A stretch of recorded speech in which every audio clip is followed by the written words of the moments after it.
जीवन का लक्ष्य है सुख दुख से पार चले जाना। बड़ी बड़ी सूक्ष्म बात है, ना भोग की बात है और ना त्याग की बात है। पकड़ना भी नहीं है और छोड़ना भी नहीं है। इसके बीच में बड़ा सदा हुआ, बड़ा संतुलित एक मार्ग है जिसे योग कहते हैं। भगवान उसी की बात कह रहे हैं, इसीलिए इसका नाम है आत्म संयम योग। वो योग की अवस्था है जहां कोई सुख दुख दोनों से न्यारा हो गया है। आपका मन मंदिर बने, आपकी जीवन यात्रा भगीरथी के जैसी पवित्र।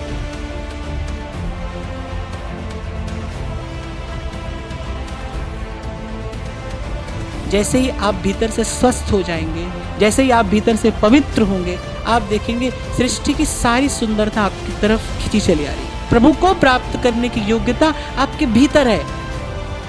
मैं बार बार आपसे एक ही बात कहता हूं, संसार की उपलब्धि के लिए आप तैयार हैं कि नहीं, आपके पास योग्यता पात्रता है कि नहीं, मैं नहीं जानता, पर प्रभु को प्राप्त करने की योग्यता आपके पास है, सबके पास है, एक जैसी है।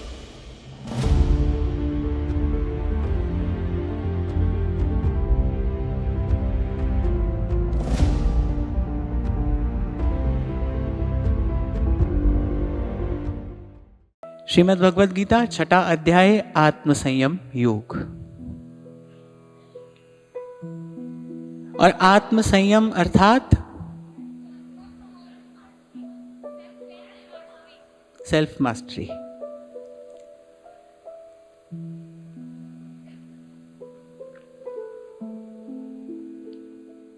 दो बातें समझ लेने की हैं।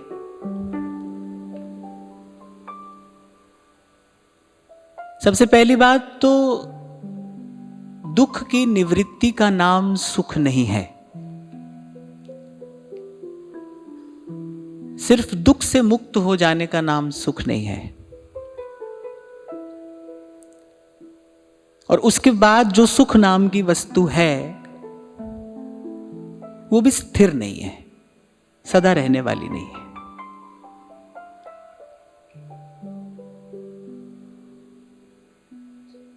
सबसे पहली बात कि केवल दुख की निवृत्ति का नाम सुख नहीं है, केवल दुख से मुक्ति का नाम सुख नहीं है। और दूसरी बात कि जो सुख है वो भी स्थायी नहीं है, हमेशा रहने वाला नहीं है।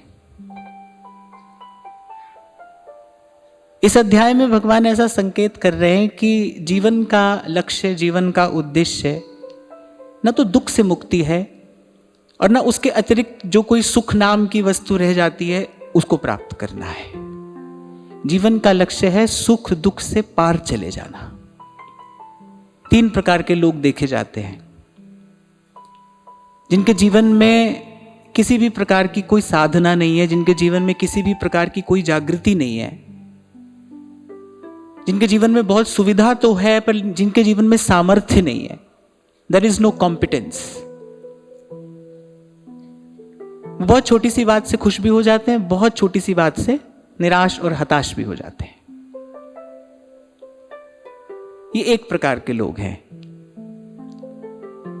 फिर कुछ हैं जिनके जीवन में साधन है, जिनके जीवन में कुछ चिंतन है, या बहुत सरल शब्दों में मैं कहूं जिन्होंने अपने ऊपर कुछ काम किया है, जिन्होंने जीवन का कुछ अनुभव ग्रहण किया है।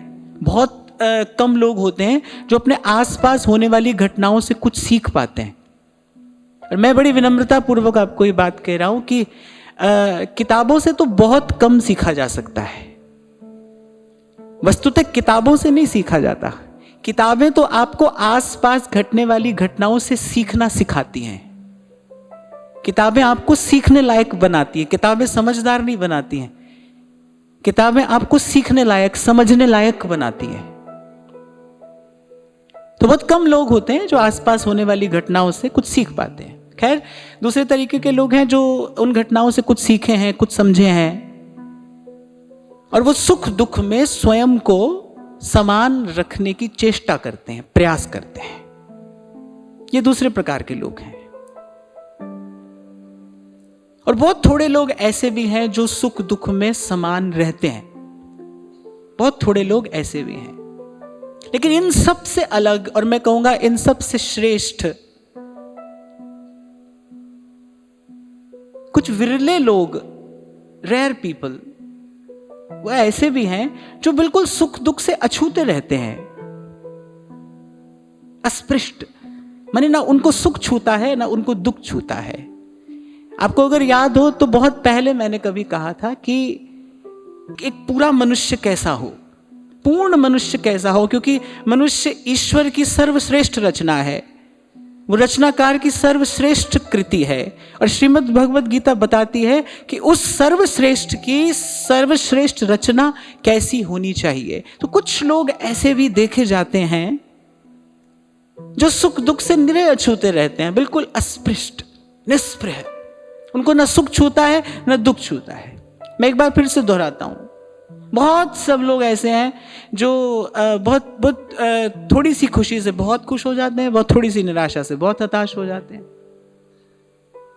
फिर कुछ ऐसे हैं जो साधन कर रहे हैं, जो परिश्रम कर रहे हैं, वो प्रयास करते हैं अपने आप को साधे रखने का। कुछ ऐसे हैं जो सध गए हैं, पर मैं जिनकी बात कर रहा हूं वो उनसे भी अलग हैं, वो उनसे भी अलग हैं। वो ऐसे हैं कि उनको अब सुख दुख नहीं छूता, जिसके लिए मैं कई बार गाया करता हूं। जब कबीर कहते हैं, कबीरा जीते भेटिए, जो जीते जी जान चुके हैं, या फिर ऐसा कह लीजिए जिन्होंने जीते जी उसे देख लिया है, उसको जान लिया है, पहचान लिया है, जो अनुभव प्राप्त महापुरुष हैं, उसी को कहते हैं अनुभव प्राप्त महापुरुष। जिसने भीतर का अनुभव भी ले लिया है, जिसने बाहर का अनुभव भी ले लिया है, और भीतर बाहर को भली प्रकार से समझ के अब वो भीतर और बाहर दोनों से पार हो गया है।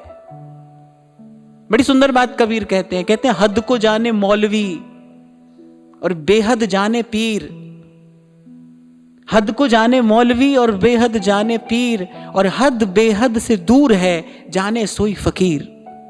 तो बहुत बिरले लोग ऐसे भी हैं जो जीते जी इस श्रेष्ठतम उपलब्धि को प्राप्त कर चुके हैं, सुख दुख से पार। ना उनके पास में सुख आता है ना उनके पास में दुख आता है, सुख दुख नहीं छूता उन्हें। और सुख दुख, मैं कई बार आपसे कहता हूं ना, केवल दुख से मुक्त नहीं होना है, केवल दुख से नहीं छूटना है, सुख से भी छूटना है, सुख दुख दोनों से ही मुक्त होना है, क्योंकि दोनों ही बंधन है। और जिसे आप वस्तुतः सुख जानकर समझकर ढूंढ रहे हैं, जिसे हम शांति कहते हैं, जिसे हम आनंद कहते हैं, वो सुख दुख दोनों से ही पार है। तो पिछली बार हमने इसी बात पर चर्चा की थी। भगवान बता रहे हैं ये आत्म संयम आपको लेकर कहाँ जाएगा, इस आत्म संयम का फल क्या है, इस आत्म संयम का परिणाम क्या है। आत्म संयम का परिणाम है योग। और मैंने पिछली बार आपको स्पष्ट किया था कि भगवान ना भोग की बात कर रहे हैं और ना भगवान त्याग की बात कर रहे हैं। बहुत समझने की बात है, बड़ी बड़ी सूक्ष्म बात है। ना भोग की बात है और ना त्याग की बात है, पकड़ना भी नहीं है और छोड़ना भी नहीं है।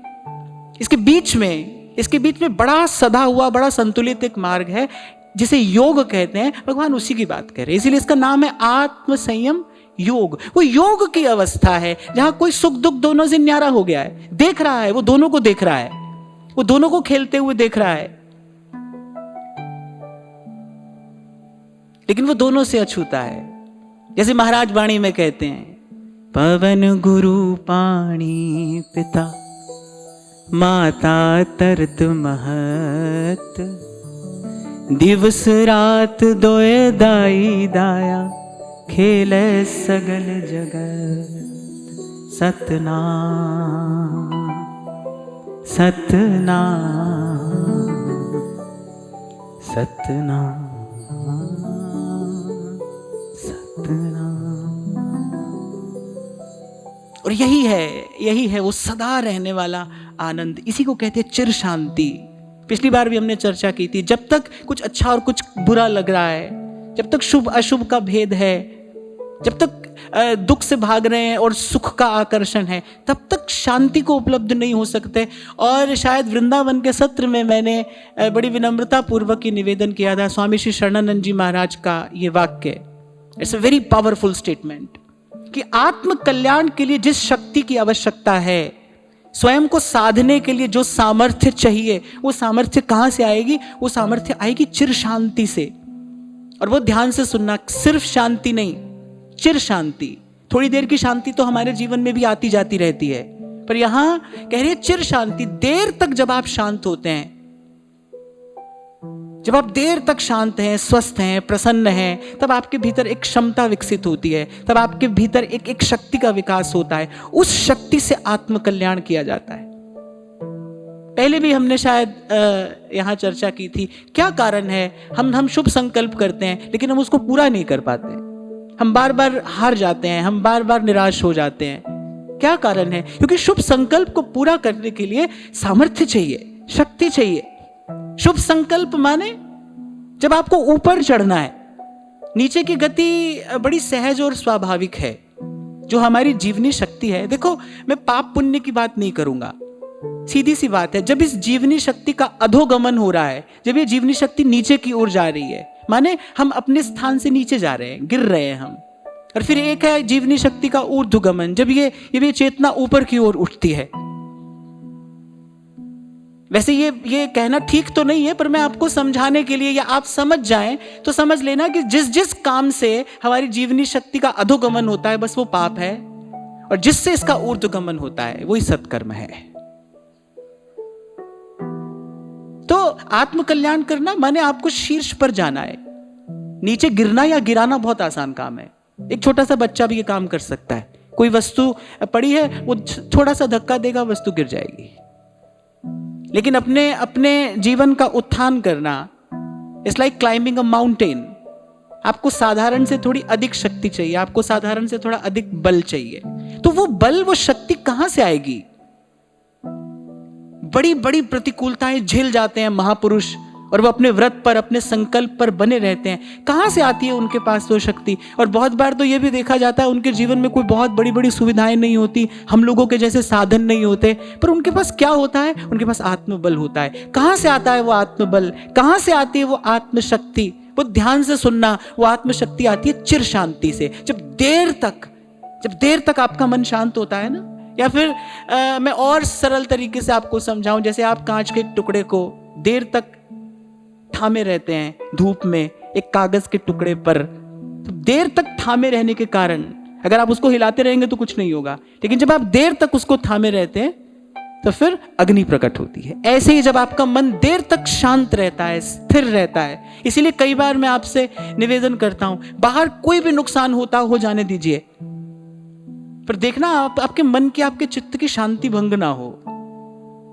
इससे ज्यादा मूल्यवान और कुछ नहीं है। This is priceless. इसको बनाना है और बनाए रखना है।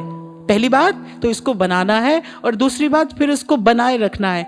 देर तक यदि आप इस साधना में सफल होते हैं, और मैं कहूंगा, स्पष्ट करके कहूंगा, साफ साफ कहूंगा कि इसी का नाम साधना है, कि जो भीतर शांति उत्पन्न हुई अब उसको बनाए रखना है।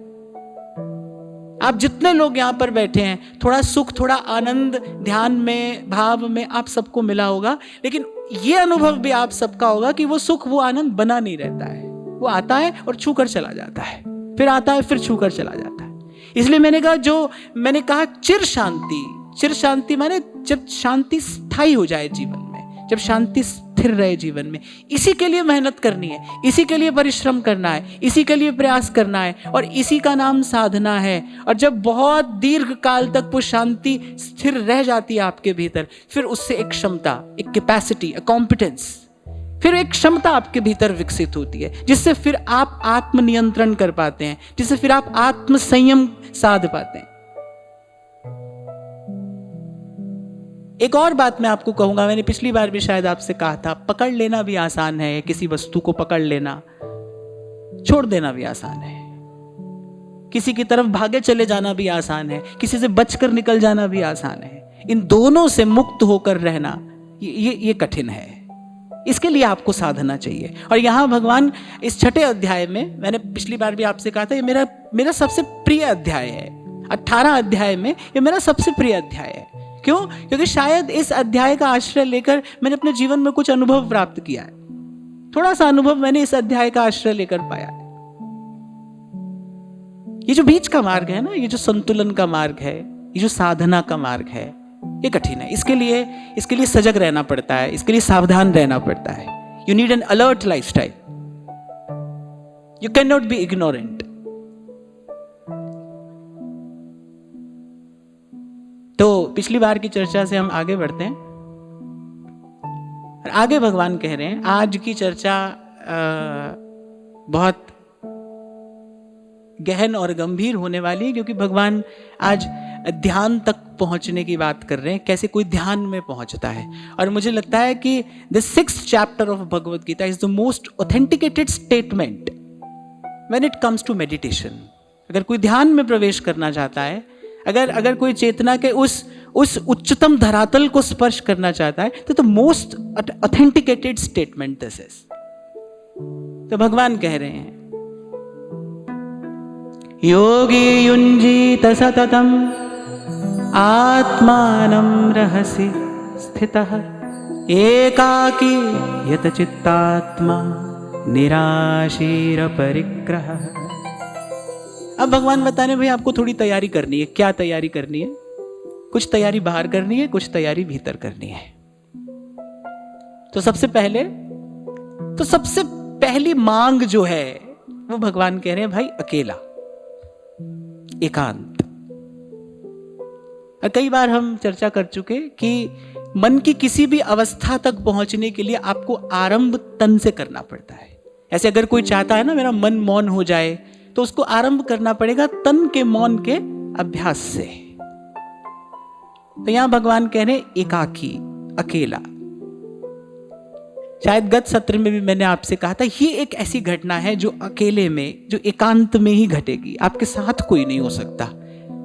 और एकांत का अगर गहन गंभीर अर्थ विचारा जाए तो फिर ये तो वो स्थान है जहां पर आप भी नहीं रहते, जहां आप भी नहीं रहते। तो सबसे पहली मांग, भगवान ने सबसे पहला शब्द जो कहा है, अगर किसी को ध्यान में प्रवेश करना है, और ध्यान में प्रवेश करना माने भीतर उतरना, माने अपने निकट जाना, अपने मूल के निकट जाना। या फिर ऐसा कहूंगा मैं, मुझे ऐसा लगता है बाहर जितना भी कुछ है ना, सब कुछ ऐसे बासी है। If there is something really fresh that is inside you. बड़ी सुंदरता से महाराज ने वाणी में बात कही है, काहे रे बन खोजन जाई, काहे रे बन खोजन जाई, सर्व निवासी सदा अलेपा, सोए संग समाए, पुहुप माही जो बास बसत है, मुकुर माही जो छाई, तैसे ही हर बसै निरंतर, घट ही खोजो भाई। और मैं देखता हूं, every time I observe, every time I experience the same thing, कि जब मैं ऐसे शब्द गाता हूं तो बहुत सारे लोग ऐसे होते हैं जिनके नेत्र मुंद जाते हैं।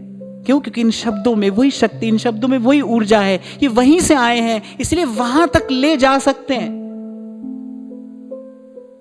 तो जो झरना है आनंद का, वो कहीं आपके भीतर है। आप बाहर से कहीं से भी आरंभ करें। और एक और बात मैं कहूंगा कि आरंभ बाहर से ही करना पड़ेगा। आगे आप सुनेंगे भगवान कह रहे हैं कैसा स्थान होना चाहिए, कैसा आसन होना चाहिए, कैसा वस्त्र आपको पहनना चाहिए। अब कोई कहेगा कि भाई जब ध्यान में पहुंच गए, मैं ही कई बार गाता हूं, छाप तिलक सब छीनी रे मुंह से नैना मिलाए के, पर आरंभ कहां से करना है भगवान यहां ये बता रहे हैं। शुरुआत कहां से करनी है? सीधे ही हम वहां नहीं पहुंच सकते। वो एक सिद्ध की अवस्था है। ध्यान किस लिए है? ध्यान आपको समय से पार पहुंचाने के लिए है। हम कहां खड़े हैं? हम यहां समय के फेर में पड़े हैं, हम यहां काल चक्र में खड़े हैं। यहां से वहां जाने के लिए थोड़ी तैयारी चाहिए, और उसी तैयारी की बात भगवान ने 6ठे अध्याय में की है। I am not explaining the 6th chapter, we are just having a discussion here. मैं इसकी व्याख्या नहीं कर रहा हूं क्योंकि बहुत विस्तृत है। कुछ बातें जो हम सब साधकों के लिए बहुत उपयोगी हैं, उनकी बात हम यहां पर करेंगे। तो सबसे पहली बात भगवान कह रहे हैं एकाकी, अकेला। जैसे कभी कभी दीक्षा निवेदन पत्र आता है ना मेरे पास, तो कोई लिखकर भेजता है कि हम पति पत्नी एक साथ दीक्षा लेना चाहते हैं। फिर मैं कहता हूं तुम 1 साल बाद आना, अभी और सुनो, अभी समझे नहीं क्या लेने आ रहे हो, किस रास्ते पर जाना है। यहां कोई साथ नहीं जाता है। द आइडिया इज रॉन्ग कि आपको किसी के साथ चलना है। ये बात ही ठीक नहीं है, विचार ही ठीक नहीं है, पहला कदम ही ठीक नहीं है ये। तो मैं तो कम से कम ऐसे व्यक्ति को आगे का मार्ग नहीं दे पाता हूं।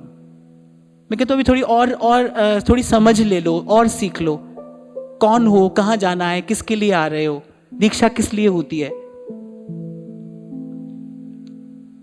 तो सबसे पहले अकेला, इसके लिए और कुछ नहीं करना है, बाहर से किसी को छोड़कर भाग नहीं जाना है, किसी से लड़ना झगड़ना भी नहीं है, कुछ नहीं करना है, केवल भीतर से समझ जाना है। और भीतर से समझने को ही भीतर से संभलना कहते हैं। बस आपको भीतर से संभल जाना है कि भाई ये मेरी यात्रा है, इसमें मेरे साथ कोई नहीं है, मेरा किसी से कोई संबंध नहीं है। मैं आपको अपनी ओर से एक छोटा सा अपना अनुभव आपके साथ में बांट रहा हूं। जैसे बहुत देर तक काम करने के बाद आप तन और मन से थक जाते हैं ना। कुछ लोग महीने 2 महीने के बाद जाते हैं कि भाई 3-4 दिन कहीं रहकर आते हैं, थोड़ा सा लेट्स गेट सम पीस, तो जाते हैं दौड़ कर। तो अगर आप 10 मिनट इस बात का रोज अभ्यास करें ना कि भाई मैं कौन हूं, प्रभु का हूं, प्रभु मेरे हैं और यहां पर मेरा कोई नहीं है, किसी से कहना नहीं है, केवल मन ही मन इस बात का अभ्यास करना है। और करत करत अभ्यास जड़मति होत सुजान। अभ्यास में बहुत शक्ति है, अभ्यास में बहुत बल है। किसी भी बात का अभ्यास, उसकी पुनरावृत्ति, घर्षण कुछ पैदा कर सकता है, कुछ नया पैदा कर सकता है। मैं एक और बात आपको अपनी तरफ से निवेदन करूं, आप चाहें तो आप अपना नया मन बना सकते हैं। अभ्यास से आप अपना मन नया बना सकते हैं। हालांकि मन वो है जिसमें जन्म जन्म के संस्कार हैं। मन हमारे साथ आया है, मन हमारे साथ जाएगा। बड़ी भूल है ये कहने में कि कुछ साथ नहीं आया है, कुछ साथ नहीं जाएगा। नहीं, मन आपके साथ आया है, आपका मन आप लेकर आए हैं और ये आगे भी आपके साथ जाएगा, क्योंकि मन ही मिलावे राम से। जब तक राम नहीं मिलते तब तक मन आपके साथ रहता है। तो ऐसा नहीं कहना चाहिए कि भाई साथ कुछ नहीं आया, कुछ नहीं जाएगा। नहीं, मन आया है साथ और मन साथ जाएगा। इस बात का ध्यान रखना चाहिए, इस बात का हमेशा ध्यान रखना है। तो यद्यपि मन में जन्म जन्म के संस्कार हैं, अच्छे बुरे जैसे भी हैं, पर आप चाहें तो आप नया मन बना सकते हैं। हमारे यहाँ के रसिकों ने ऐसी बहुत बातें अपने अनुभव से की हैं। श्री नागरीदास जी कहते हैं ना कि ये मन मार जिवाइए, जीवत ना आवे का। जब अपने मन को देखते हैं तो कहते हैं नहीं भाई, ऐसा मन प्रभु को नहीं चढ़ाया जा सकता, ऐसा मन तो प्रभु के निकट नहीं ले जाया जा सकता। ये मन ही तो है जो निकट जाने नहीं दे रहा है। तो फिर क्या करें? मन से छूटा भी नहीं जा सकता, मन को मारा भी नहीं जा सकता। आपको शायद पहले भी मैंने सुनाया था कि भगवान ने कितने राक्षसों का वध किया, पर भगवान ने कालिया को नहीं मारा। कालिया कौन है? मन है। कहां रहता है? हृदय में, भीतर कहीं मन है। कैसे? हजार हजार फण हैं उसके। हालांकि कालिया का अपराध कम नहीं है, उसने जमुना जी का जल विषैला कर दिया। कितने कितने प्राणियों को अपने प्राणों से हाथ धोना पड़ा। कालिया का अपराध कम नहीं है, पर भगवान ने कालिया को मारा नहीं। ये लीला एक संकेत देती है। ऐसे ही मन है ना, हजार हजार फण हैं उसके, और जब तक श्री कृष्ण के चरण नहीं पड़ते, हर फण से केवल विष ही उगलता है मन। आप देखो, जब तक भगवत संस्पर्श नहीं होता, जब तक गुरु की कृपा से हमारे जीवन में उस दिव्यता का संचार नहीं होता, तब तक मन का हर संकल्प विषैला ही तो है। मन अपने हर संकल्प रूपी फन से विष ही तो उगल रहा है। पर भगवान ने फिर भी उसको मारा नहीं, उसको नाथा। कहते हैं ना, कालिया को नाथा भगवान। नाथना माने नियंत्रित करना। तो ऐसे ही मन है, मारा भी नहीं जा सकता, इसे छूटा भी नहीं जा सकता, बचा भी नहीं जा सकता, क्योंकि भगवान से मिलाने वाला भी यही है। तो क्या करें? तो भाई एक मार्ग है, एक विधि है। आप नया मन बना सकते हैं अपना, आप नया मन बना सकते हैं। तो नया मन बनाने की विधि भगवान बता रहे हैं। तो सबसे पहले कह रहे भाई अकेले चलना, कोई साथ नहीं आ सकता है आपके। ये यात्रा अकेली है, तुम्हारी है। रविंद्रनाथ टैगोर कहते हैं एकला चालो रे। इसीलिए कहते हैं इस लक्ष्य की ओर आप अकेले जा सकते हैं, अकेले ही चलना। कोई है जो सदा संगी है, कोई है जो सदा सहाई है। तू मेरा राखा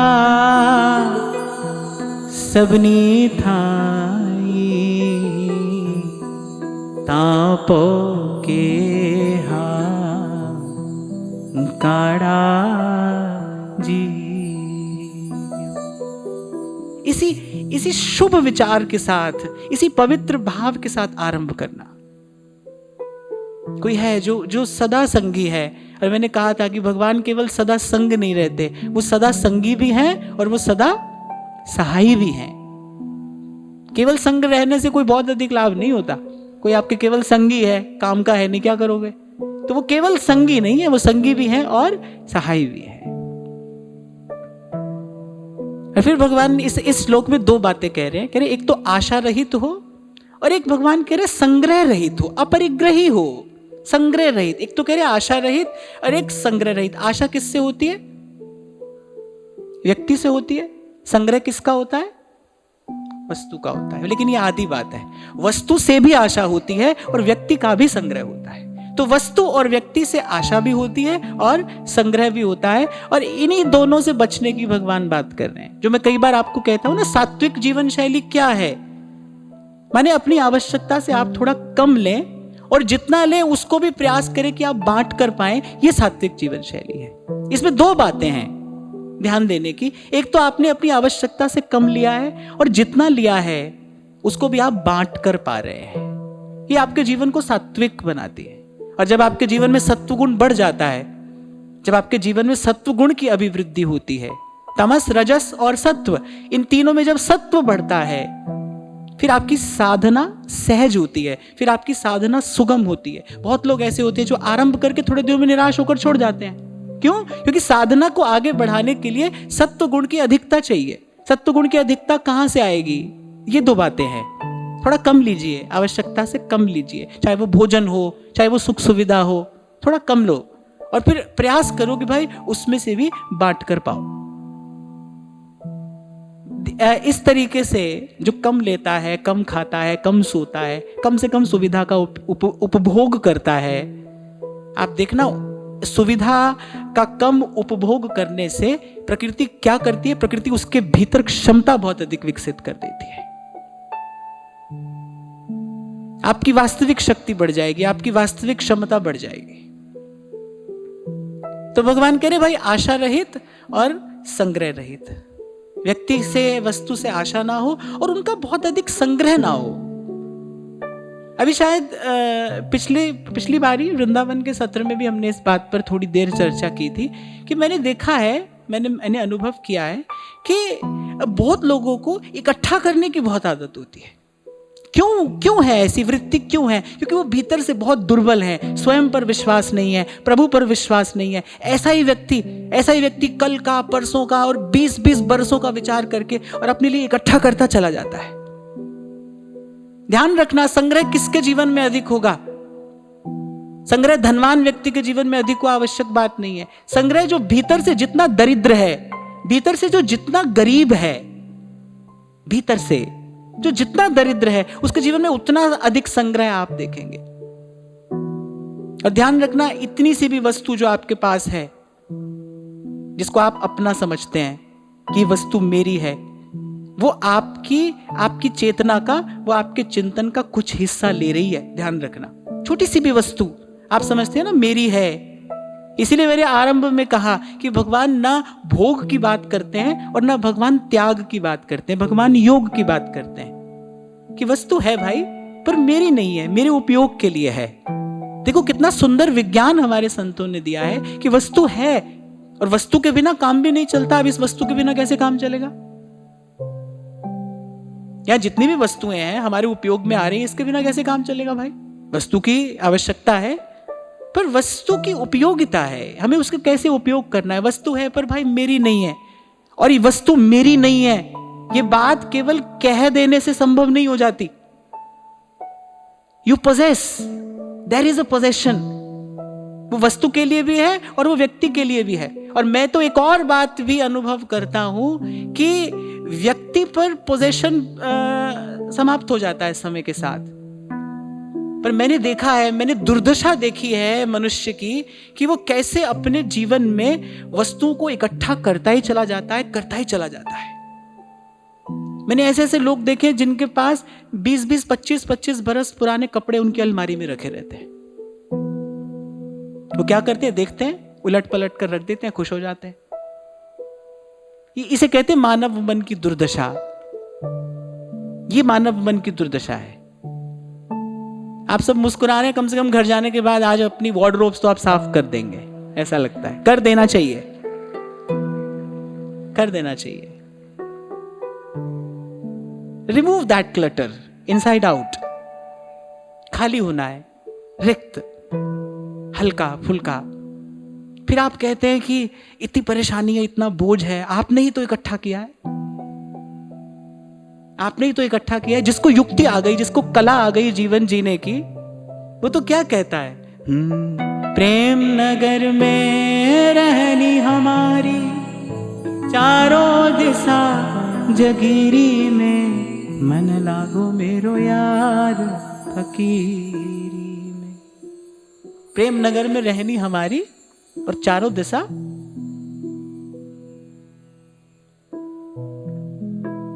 बात बड़ी छोटी सी है, लेकिन हम सबके जीवन में है ना।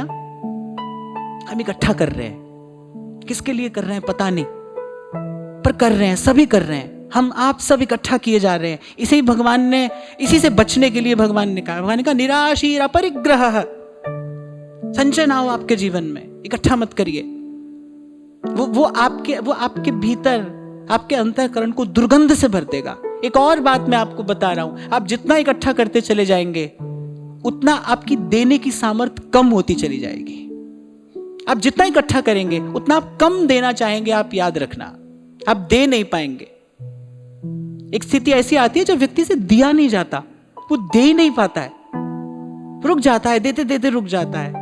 उसका मन रोक लेता है उसे। क्यों हुआ? क्योंकि जीवन में बहुत अधिक संग्रह हो गया। पिछली बार भी शायद हमने चर्चा की थी कि जीवन को बहने दीजिए। आप व्यर्थ में इसमें बाधा मत बनिए, जीवन को बहने दीजिए। यहां सब कुछ आने और जाने के लिए है, आ रहा है और जा रहा है, उसे आने दीजिए, उसे जाने दीजिए। मैं तो व्यक्ति और वस्तु की बात क्या कहूं, मैं तो कहता हूं कि don't even collect the memories. लोग फोटो खींचते हैं, कितना खींचते हैं, जहां देखो वहां। और आजकल तो मुझे लगता है कि बस जीवन इसी के आसपास सिमट कर रह गया है। फोटो खींच रहे हैं। पहले एल्बम्स होते थे, बाहर लिखा रहता था sweet memories. Memories are never sweet, I am sorry. Memories कभी स्वीट नहीं होती। क्यों? क्योंकि वो आपके जीवन के प्रवाह को रोक रही है। चाहे वो अच्छी है या बुरी, कुछ भी है, पर वो आपके जीवन के प्रवाह को रोक रही है। अगर आप रोज तरोताजा महसूस करना चाहते हैं, if you really want to relish enjoy the real freshness, then don't hold the memories. यादों को इकट्ठा करने की कोई आवश्यकता नहीं है। याद करने के लिए तो एक है, उसको याद रखिए, बस उसकी याद बनी रहे। जब आपके मन में अच्छी बुरी यादें बनी रहती हैं, आप बताइए सतत परमात्मा का स्मरण कैसे रहेगा जिस मन में यहाँ की अच्छी बुरी यादें हैं और आपने ही उन यादों को सदा बने रहने का इंतजाम किया है। कागज पर लिख लिख कर लोग रखते हैं, फोटो खींच खींच कर रखते हैं, सजा सजा कर रखते हैं।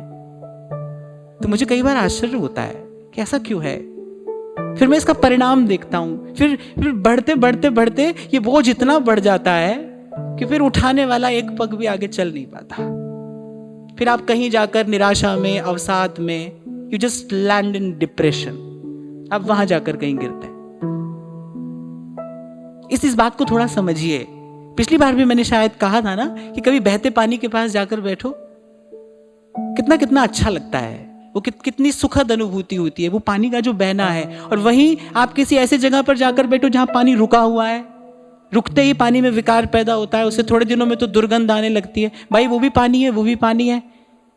एक बड़ा सुखद है, एक के पास बैठना बड़ी सुखद अनुभूति है, और एक के पास बैठते ही दुर्गंध आ रही है, आप असहज हो रहे हैं। क्यों? पानी ही तो है। नहीं, एक बह रहा है, एक रुका है। जीवन को रोकिए मत, जीवन को प्रवाहमान रहने दीजिए।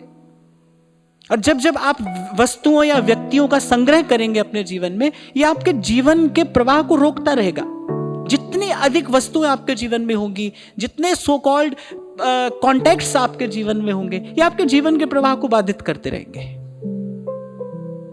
हाँ, तो मैं एक और बात कह रहा था कि व्यक्ति पर पोजेशन धीरे धीरे कम हो जाता है, क्योंकि व्यक्ति बहुत कॉम्प्लिकेटेड होता है ना। छोटा सा बच्चा भी आया जीवन में, अब भाई वो तंग करेगा, परेशान करेगा, अंदर ही अंदर, भीतर ही भीतर आप उससे एक दिन परेशान होकर छूट जाना चाहते हैं। लेकिन वस्तु आपको कुछ नहीं कहती। आप वस्तु पर अधिकार जमाए रहते हैं, ये केवल भ्रम है, ये केवल अज्ञान है। आप वस्तु पर अधिकार जमाए रहते हैं, आपको लगता है भाई मैं इसका मालिक हूं, मैं इसका मालिक हूं। वस्तु बेचारी कुछ कहती नहीं। तो जब व्यक्ति देखता है कि भाई व्यक्तियों पर मेरा अधिकार नहीं हो रहा है, तो वो क्या करता है, तो वस्तु इकट्ठी करने लगता है। आपने ही देखा होगा, अनुभव किया होगा अपने जीवन में कि बहुत लोग जिनके पास साधन है, संपत्ति है, लेकिन जिनके जीवन में अच्छे संबंध नहीं है, वो क्या करते हैं, वो फिर बहुत महंगे महंगे कपड़े, बहुत महंगी महंगी ज्वेलरी, बहुत महंगी महंगी गाड़ियां, वो इन सब चीजों में पैसा खर्च करने लगते हैं, वो इन सब चीजों में सुख ढूंढने लगते हैं। व्यक्ति वस्तुतः चाहता क्या है, कुछ है ना। मैं आपसे हमेशा कहता हूं ना, क्यों संबंध बनाते हैं हम, क्योंकि हम भीतर से अधूरे हैं। हम संबंध इसलिए बना रहे हैं कि कोई हमें पूरा महसूस कराए, कोई हमें उस पूर्णता की अनुभूति कराए। पर भाई वो यहां नहीं है, वो यहां नहीं हो सकती। ना वस्तु से हो सकती है, ना व्यक्ति से हो सकती है। और हम बस केवल अज्ञान में हम वो भीड़ इकट्ठी करते चले जाते हैं अपने जीवन में। तो इसलिए कोई ये ना सोचे कि भाई मैं तो अब नहीं मिलता हूं मैं किसी से, अब मैं किसी से बात नहीं करता हूं। और वो दिन भर क्या करता है, दिन भर वो इस वस्तु से उस वस्तु में और उस वस्तु से उस वस्तु में लगा है। इसलिए मैंने कहा, स्पष्ट किया है, भगवान ने कहा है कि न वस्तु न व्यक्ति, आवश्यकता से थोड़ा कम लेते चलिए और बांटते चलिए। संतों ने ऐसा ही किया है। राम जी की चिड़िया, राम जी का खेत, और खाओ री चिड़िया भर भर पेट। It's nothing but your priority. मैं कई बार आपसे कहता हूं ना, आपके जीवन में अगर साधना प्राथमिकता है तो ही ये सब बातें आपके काम की हैं। अगर साधना आपकी प्रायोरिटी है, मैंने कभी नहीं कहा कि घर, संसार, व्यापार, व्यवहार छोड़कर एक तरफ जाकर बैठ जाइए। मेरा तो ये दर्शन ही नहीं है। It's not my philosophy, I don't believe in this. क्योंकि श्री कृष्ण इसकी बात नहीं करते। भगवान बार बार कह रहे हैं, मैं त्याग की बात नहीं कर रहा हूं, मैं भोग की बात नहीं कर रहा हूं, मैं तो योग की बात कर रहा हूं। गीता का प्रत्येक अध्याय योग में स्थित करने के लिए है, योगारूढ़ करने के लिए, योग तक ले जाने के लिए है। योग माने दोनों से मुक्त, दोनों से पार, दोनों से अस्पृष्ट, दोनों से अछूता, फ्री फ्रॉम ड्युअलिटी। और मर जाने के बाद नहीं। पहली बात, फ्री फ्रॉम ड्युअलिटी, दुविधा से, द्वंद्व से मुक्ति। और मर जाने के बाद नहीं, जीते भेटिए, मुए मिले न राम। मर जाने के बाद नहीं। और मैंने तो एक और बात भी अनुभव की है कि जैसे जैसे आप भीतर से तृप्त होते चले जाते हैं ना, जैसे जैसे आप भीतर से सहज, निर्मल, प्रसन्न होते चले जाते हैं, सृष्टि का सारा सौंदर्य आपकी तरफ खींचा चला आता है। आप आकर्षण का केंद्र बन जाते हैं। सृष्टि की सारी सुंदरता आपकी तरफ खिंचकर चली आती है। आप मेरी बात को बड़े भाव से भी सुनना, और ये बात बड़े ध्यान से भी सुनना, ले जाना अपने साथ। जैसे ही आप भीतर से तृप्त होगे, जैसे ही आप भीतर से सहज हो जाएंगे, जैसे ही आप भीतर से सरल हो जाएंगे, जैसे ही आप भीतर से स्वस्थ हो जाएंगे, जैसे ही आप भीतर से पवित्र होंगे, आप देखेंगे सृष्टि की सारी सुंदरता आपकी तरफ खिंची चली आ रही है। और यहां मैं कहकर आगे बढ़ना चाहूंगा कि मेरे कृष्ण की कृपा से मैं अपने जीवन में इसे नित्य प्रति अनुभव करता हूं। नित्य प्रति मेरे कृष्ण की कृपा से ये मेरे जीवन का अनुभव है। सब आता है आपके पास, और बड़ी बड़ी गरिमा से आता है, बड़े आदर से आता है। आपको बांधने नहीं आता है, क्योंकि जो आ रहा है वो प्रसाद है, प्रकृति का प्रसाद। प्रकृति प्रसाद देती है। We call it mother nature. हम इसे माँ कहते हैं। पश्चिम का दर्शन, द वेस्टर्न फिलॉसफी, वो कहते हैं लेट्स कॉन्कर द नेचर, अधिकार कर लो प्रकृति पर हमारे यहाँ अधिकार नहीं किया गया है। हम तो क्या कह रहे हैं, पृथ्वी, जल, अग्नि, वायु, आकाश हमारे लिए क्या है? पवन, गुरु, पानी, पिता। कितना अद्भुत दर्शन है ये। माता तरत महत, दिवस रात दोए दाई दाया, खेले सगल जगत।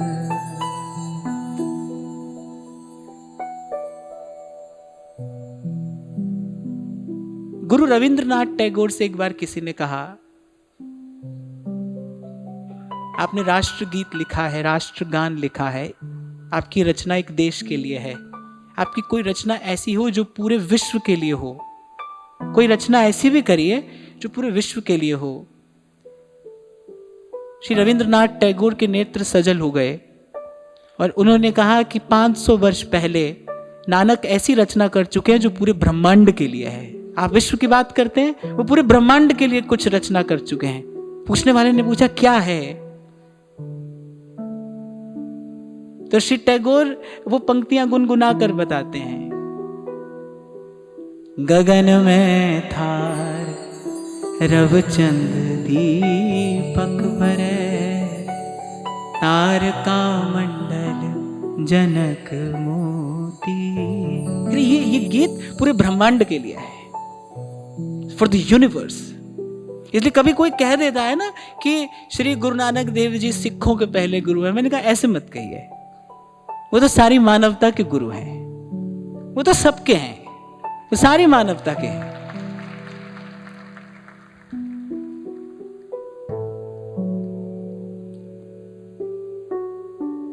तो थोड़ा आगे बढ़ते हैं।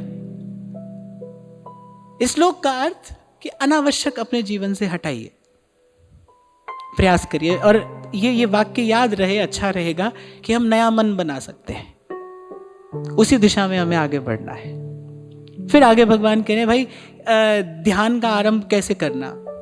शुचौ देशे प्रतिष्ठाप्य स्थिरमासनमात्मनः, नात्युच्छ्रितं नातिनीचं चैलाजिन कुशोत्तरम्। अब सुनने में लगेगा बड़ी बेसिक सी बात है, बहुत साधारण बात है, हम सब जानते हैं। फिर मैंने कहा कि हम यहाँ चिंतन करने के लिए बैठे हैं। पहली बात तो ये सुने कि श्री कृष्ण ने क्या कहा है, फिर श्री कृष्ण की कृपा से थोड़ा ये विचार करें कि ये कहा है तो क्यों कहा है। क्योंकि मैं आपसे कहता हूं ना, कथा अर्थात कथम, कथा का अर्थ ये नहीं है क्या हुआ, यानी क्यों हुआ। श्री कृष्ण कह रहे हैं इसका क्या अर्थ है, क्यों कही गई है ये बात। लाखों करोड़ों शब्दों में से भगवान ने यही शब्द क्यों चुने हैं। परम ज्ञान देने के लिए श्री कृष्ण ने इन्हीं शब्दों का चयन क्यों किया है। तो सबसे पहले भगवान कह रहे हैं शुचौ देशे, शुद्ध भूमि हो। अब मैंने कहा ना भाई, कोई पहुंचा हुआ उसके लिए कोई भूमि शुद्ध नहीं है, कोई अशुद्ध नहीं है, पर जिसे आरंभ करना है उसके लिए भगवान कह रहे हैं कहां से आरंभ करें। शुद्ध भूमि। शुद्ध भूमि कहां होती है, कैसी होती है, क्या होती है। जिस भूमि पर व्यवहारिक चेष्टा नहीं होती। अब आप अगर अपने बेड पर बैठकर ध्यान करेंगे तो नहीं हो पाएगा। इसलिए मैं कई बार आपसे कहता हूं ना, घर का एक कोना ऐसा रखिए जहां पर कोई व्यवहारिक बात ना हो, जहां पर कोई व्यवहारिक चर्चा, व्यवहारिक चेष्टा ना हो। हम लोगों के घर में तो मंदिर होता है, पर आज तो और कुछ दृश्य देखने में आता है ना। बड़े बड़े घर हैं, मंदिर के नाम पे क्या है, इतना छोटा सा एक कोना, छोटा सा एक आला, कोना भी क्या कहना चाहिए, एक छोटा सा आला है, बस वहां पर भगवान की कोई मूर्ति, भगवान का कोई चित्र रखा है। बहुत बड़ा घर है, बहुत बड़ा घर है, लेकिन छोटा सा एक आला है, बस वहां पर भगवान की कोई मूर्ति, चित्र रख दिया, ये मंदिर है। अगर हम भगवान तो यहाँ शुद्ध भूमि की बात कर रहे हैं, शुचौ देशे, भगवान तो पवित्र भूमि खंड की बात कर रहे हैं। पर मैं कहता हूं अगर हम आज के दृश्य का विचार करें, if we talk about today's life, तो मैं समझता हूं कि हमारा घर और हमारे घर का एक कोना ऐसा होना चाहिए भाई कि जहां पर कोई व्यवहारिक चेष्टा ना हो, जहां का परमाणु ऐसा हो कि वहां बैठते ही आपका मन सिमटने लगे। घर का एक कोना ऐसा होना चाहिए। और जिस घर में ऐसा कोना नहीं है ना भाई, उस घर में सामान इटली से आया हो, लंदन से आया हो, कहीं से भी आया हो, पर उस घर को शुद्ध नहीं कहा जा सकता। कम से कम एक साधु क्या, एक साधक तो उस घर का जल भी नहीं पीना चाहेगा जो घर ही शुद्ध नहीं है। इस घर का एक कोना भी ऐसा नहीं है जो संसार और व्यवहार की चर्चा से मुक्त हो। खैर, भगवान तो यहां इसलिए ये बात कह रहे हैं, श्री कृष्ण यहां ये बात इसलिए कह रहे हैं कि ये बात सहायक है। There are few favourable factors. कुछ चीजें ऐसी हैं जो भी अंतर यात्रा में, जो ध्यान की ओर आगे बढ़ने में जो एकाग्र होने में आपकी हमारी सहायक हो सकती हैं, उनकी बात भगवान कह रहे हैं। तब भाई बाहर तो हम कहीं जा नहीं सकते, और जाएंगे भी तो कब तक जाएंगे, कब तक रहेंगे। तो अच्छी बात यही है कि अपने घर में एक ऐसा कोना हो। इसीलिए मैं कई बार आपसे कहता हूं ना भाई, वृंदावन में घर जब बनेगा तब बनेगा, पहले घर को वृंदावन बनाइए, पहले अपने घर को बनाइए ऐसा पवित्र। और कम से कम मेरा संदेश तो यही रहेगा। और मैं तो वैसे भी इस बात में विश्वास रखता हूं कि आपका मन मंदिर बने। आपकी जो ये यात्रा है ना, ये ऐसे गंगा की धारा जैसी पवित्र हो। गंगा की धारा को इस बात की चिंता नहीं है कि मैं जिस भूमि का स्पर्श करूंगी वो भूमि पवित्र होगी कि अपवित्र होगी, क्योंकि गंगा की धारा स्वयं इतनी पवित्र है, वो कहीं से भी जाएगी तीर्थ बनाती हुई जाएगी। आपका मन मंदिर बने, आपकी जीवन यात्रा भगीरथी के जैसी पवित्र हो। और फिर भगवान कह रहे भाई पवित्र भूमि हो, और फिर उसके ऊपर भगवान कह रहे हैं कुशा का आसन, मृगछाला। मैंने पहले ही कहा कि सुनने में लगेगा तो बड़ी बेसिक सी बातें हैं, पर जब मैंने पढ़ा तो मैंने विचार किया कि भाई भगवान ने ये बात क्यों कही है, कोई कारण होगा।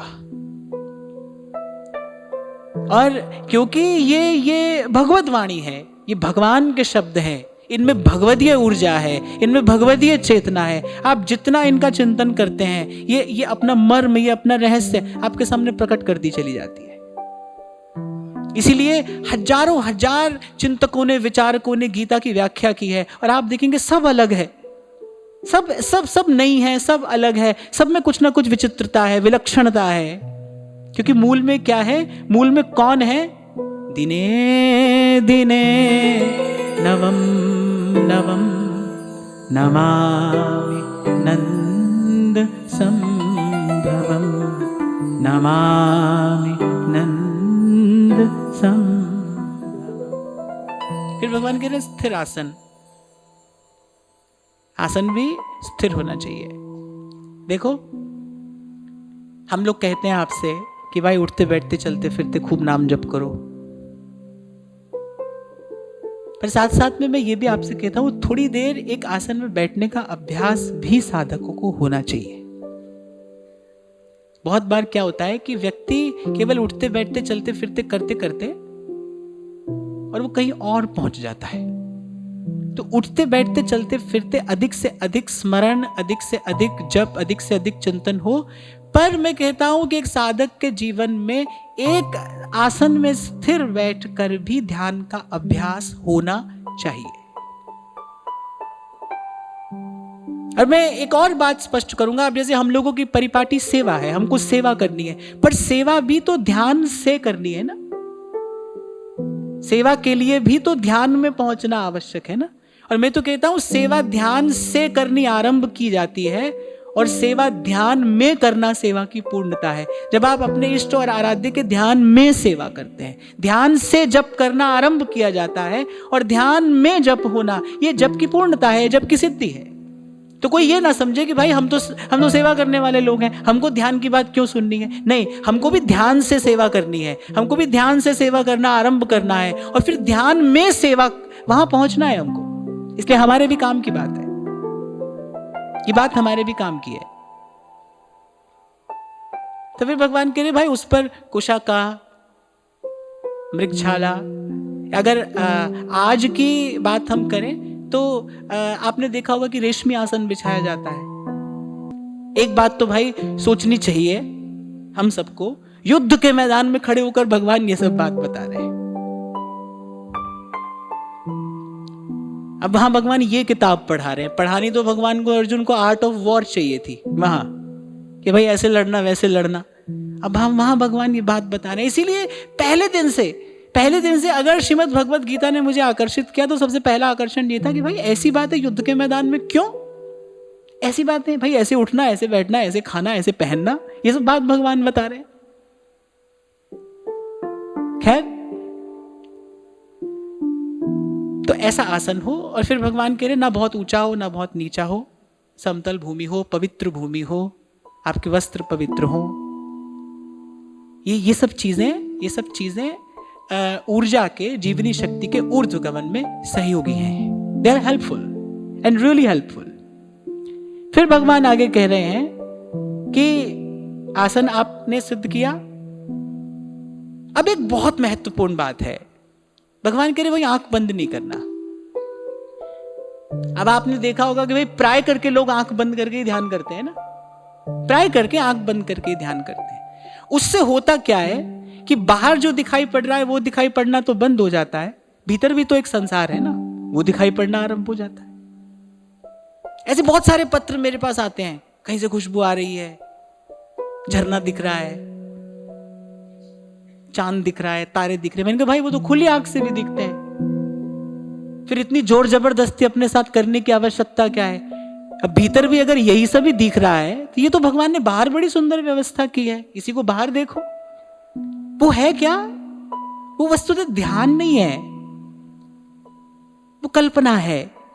कल्पना के लोक में पहुंच जाता है व्यक्ति। और बहुत लोग, क्षमा करना, उसी को अपनी आध्यात्मिक उन्नति, आध्यात्मिक उपलब्धि भी मानने लगते हैं। वो कह रहे हैं this is the spiritual achievement, हमको कुछ मिल गया। अब आप, ये जलती हुई लाइट है, आप 2-4 मिनट इसको देखिए, फिर आप आंख बंद करिए, आपको इसके जैसा कुछ कुछ भीतर भी दिखाई पड़ने लगेगा। और अगर आप बार बार इसको देखेंगे तो वो संस्कार बन जाएगा। आप जब आंख बंद करेंगे आपको तब दिखाई पड़ने लगेगा। भीतर क्या दिखाई पड़ता है? आपका चिंतन ही आपको भीतर दिखाई पड़ता है। Your real self you see inside you, जब आप आंख बंद करते हैं। तो खुली आंख से भी गड़बड़ है, बंद आंख से भी गड़बड़ है, इसलिए भगवान ने एक बीच का मार्ग दिया है। भगवान ने कहा है कि अपनी नासिका के अग्रभाग पर दृष्टि जमाना। कभी किया है ये प्रयोग? किया है कभी? कभी अपनी नासिका के अग्रभाग पर देखा है? जब आप देखोगे तो क्या होगा, थोड़ी देर के बाद बाहर जो सब है ना, ये सब धुंधला दिखाई पड़ने लगेगा। पहला परिणाम इसका ये होगा कि जो बाहर आपको दिखाई पड़ रहा है ये सब आपको थोड़ा थोड़ा धुंधला दिखाई पड़ने लगेगा। ऐसे लगेगा जैसे कोई सपना है। और मुझे लगता है किसी की वास्तविक उन्नति आरंभ होती है, आध्यात्मिक उन्नति आरंभ होती है जब कोई ये समझ जाता है, सत हरि भजन जगत सब सपना। और मैं फिर आपसे कहूंगा, जो भी अंतर यात्रा पर है उसको थोड़ी देर ध्यान में बैठने का अभ्यास करना चाहिए। 5 मिनट से आरंभ करिए। 5 मिनट भी बहुत अधिक हो सकता है किसी के लिए बहुत सहज भी हो सकता है। बिकॉज हम सब अपनी अपनी यात्रा पर हैं। मैंने कहा ना, अपना अपना मन हम अपने साथ लाए हैं। किसी का मन बिल्कुल तैयार हो सकता है ध्यान के लिए, बड़ी थोड़ी सी चेष्टा से वो पहुंच जाएगा सीधे, लेकिन किसी को बहुत देर लग सकती है। किसी के लिए इन सब बातों की कोई आवश्यकता नहीं है, वो सहज में ही ध्यान में रह सकता है। पर किसी के लिए ये सब बहुत उपयोगी हो सकता है। बहुत लोग प्रश्न करते हैं कि माला के साथ भजन करें या बिना माला के करें। जैसे हो वैसे करिए, कोई नियम नहीं है। जब आप प्रभु को प्राप्त करने के लिए निकले हैं ना, कोई विधि निषेध नहीं है, कोई नियम नहीं है।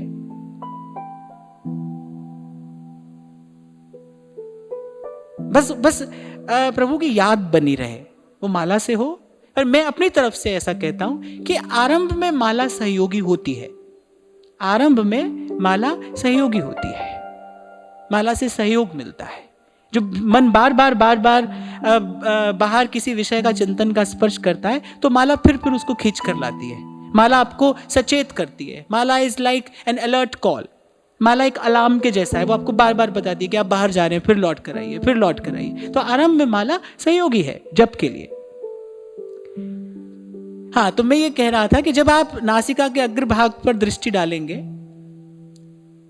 थोड़े से क्षणों के बाद आप देखेंगे कि बाहर सब कुछ, बाकी सब कुछ धुंधला होता जा रहा है। इससे एक तो योगियों ने ये अभ्यास किया कि संसार स्वप्न है, इस बात का संस्कार भीतर पड़ जाए। ये सब धुंधला होते होते, और फिर क्या होता है, फिर एक समय ऐसा भी आता है जब उसी बिंदु पर आपका ध्यान एकाग्र हो जाता है। और जो इसका वैज्ञानिक कारण है, अब मैं आपको वो बता रहा हूं, थोड़ा ध्यान से आप श्रवण करना, कि जब आप नासिका के अग्रभाग पर दृष्टि एकाग्र करते हैं, अब दृष्टि एकाग्र करने के लिए आंख बंद नहीं करना है ना, आंख आधी खुली है और आधी बंद है, अर्ध निमीलित नेत्र, आधी खुली और आधी बंद। ये बड़ी सुंदर मुद्रा है। तो जब आप नासिका के अग्रभाग पर ध्यान लगाएंगे तो क्या होगा, you will feel a pressure on your आज्ञा चक्र। जिन लोगों ने थोड़ा अभ्यास किया होगा वो मेरी बात समझ रहे होंगे। अब बहुत से लोग तो भाई सिर दर्द हो रहा है कह के छोड़ देते हैं कि भाई ध्यान करते हैं तो सिर दर्द होता है। हमारे लिए ये सब नहीं है। मैं यहाँ जितने भी लोग बैठे हैं, आप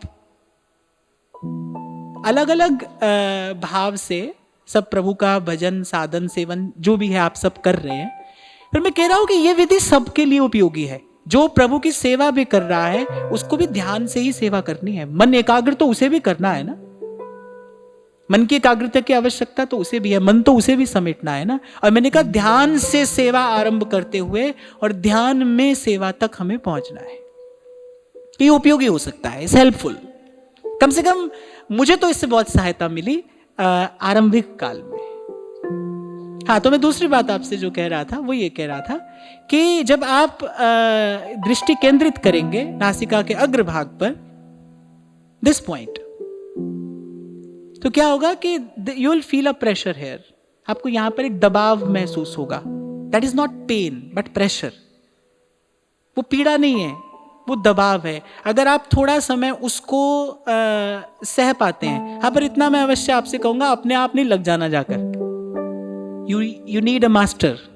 गुरुजनों के मार्गदर्शन में ही ऐसा सब अभ्यास करना चाहिए।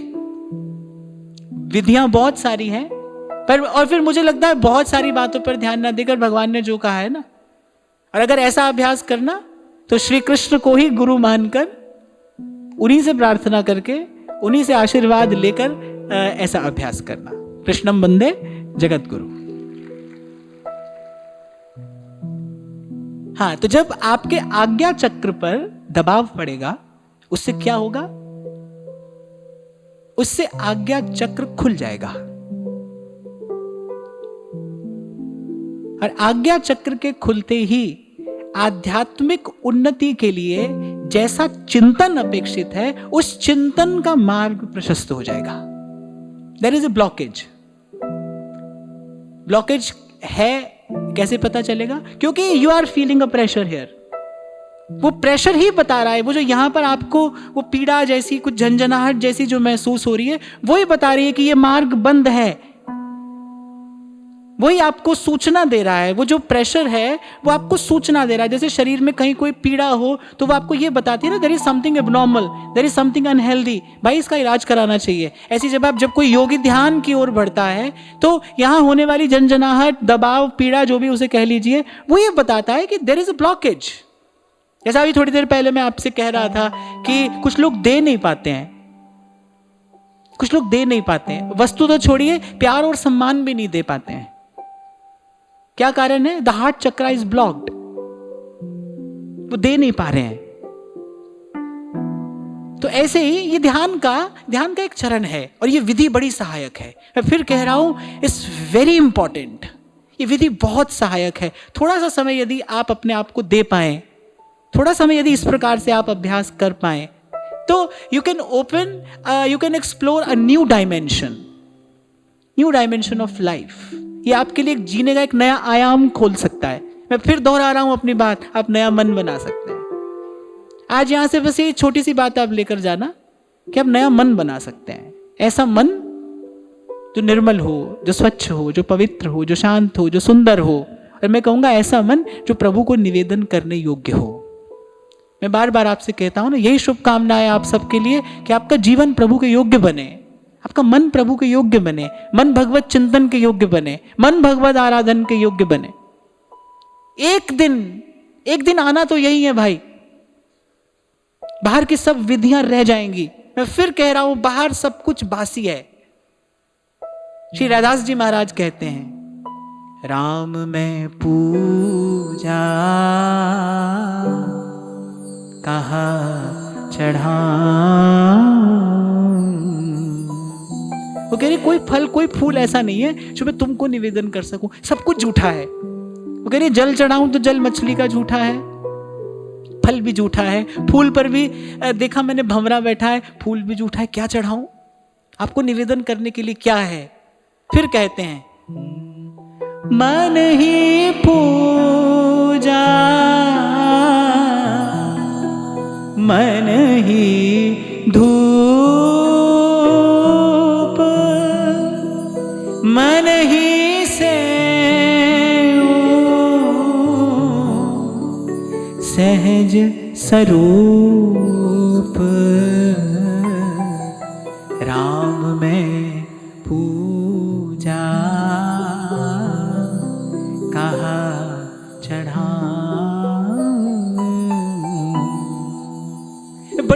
विनम्रता पूर्वक आपको ये बात कह रहा हूं, कम से कम मेरे लिए तो आध्यात्मिक उन्नति का यही अर्थ है। When you are free from every bondage, thick and thin, small and big, from every bondage, when you are not forced to do something. स्वस्थ होना किसे कहते हैं? जब आप अपने अपने स्वरूप में स्थित हैं, स्वतंत्र, पराधीन सुपने उस सुख नाही, ध्यान रखना। और वो पराधीनता कैसी भी हो, किसी भी प्रकार की हो।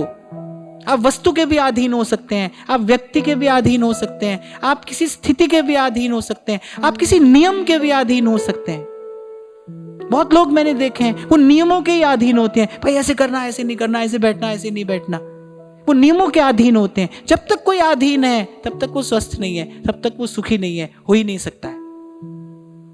तो कम से कम मेरे लिए, ये मेरा अपना निजी विचार भी हो सकता है, पर मैं कहना चाहूंगा इसे, मेरे लिए आध्यात्मिक उन्नति है जहां पर आप स्वतंत्र हैं। When you are free from every bondage, there is no bondage। और मैं एक और बात आपको कह रहा हूं जो कुछ देर पहले मैंने आपसे कही, मेरे कृष्ण की कृपा से, फिर कह रहा हूं, मेरे कृष्ण की कृपा से मैंने ये जाना कि मेरे कृष्ण को इस संसार की किसी भी वस्तु की कोई आवश्यकता नहीं है। आपके पास है तो आप खूब निवेदन करिए, पर नहीं है तो भी आप उतने ही योग्य हैं, तो भी आप उतने ही पात्र हैं, उतने ही नेक भी कम नहीं। आपके पास नहीं है कुछ चढ़ाने के लिए, नहीं है कुछ देने के लिए, कुछ भी नहीं, तो भी आप उतने ही योग्य हैं। कम से कम मेरे कृष्ण के लिए आप उतने ही योग्य हैं।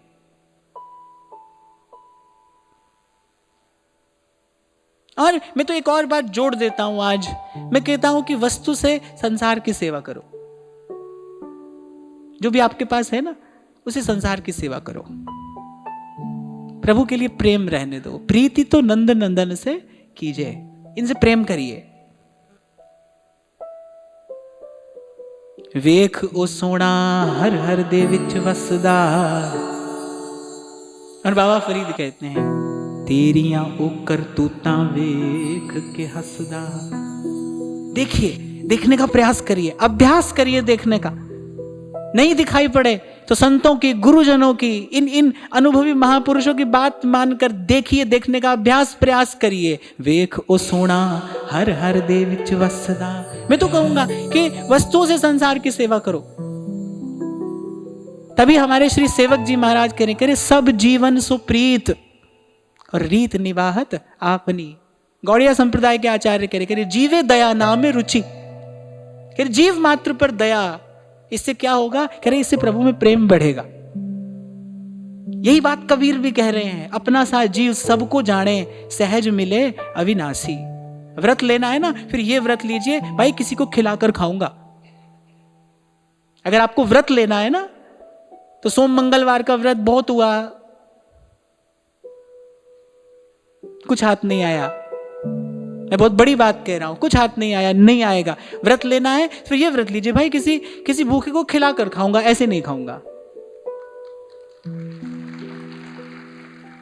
प्रभु ने कृपा करके जो साधन मुझे दिया है वो सिर्फ मेरे लिए नहीं होगा।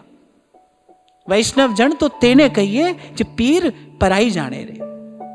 पर दुखे उपकार करे सोए, मन अभिमान ना आने रे।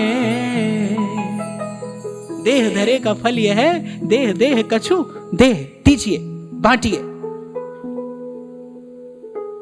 ईश्वर के पास, प्रभु के पास, परमात्मा के निकट जाने की योग्यता जो आपके हाथ में है उसी से अर्जित करनी है आपको। हिमालय की किसी गुफा में जाकर बैठकर तप करने से आपको वो योग्यता नहीं मिलेगी। क्यों बनाया है भगवान ने ये संसार? सभी के लिए वही मार्ग खोल देते ना भगवान। क्यों बनाया ये संसार? क्यों दिया है वो जो आज आपके हाथ में है? वो विद्या है, वो गुण है, वो बल है, वो धन है, वो संपत्ति है, वो जो भी है। आप जितना जितना उसे सेवा में निवेदन करते चले जाएंगे, आपकी उतनी उतनी आध्यात्मिक क्षमता, योग्यता बढ़ती चली जाएगी।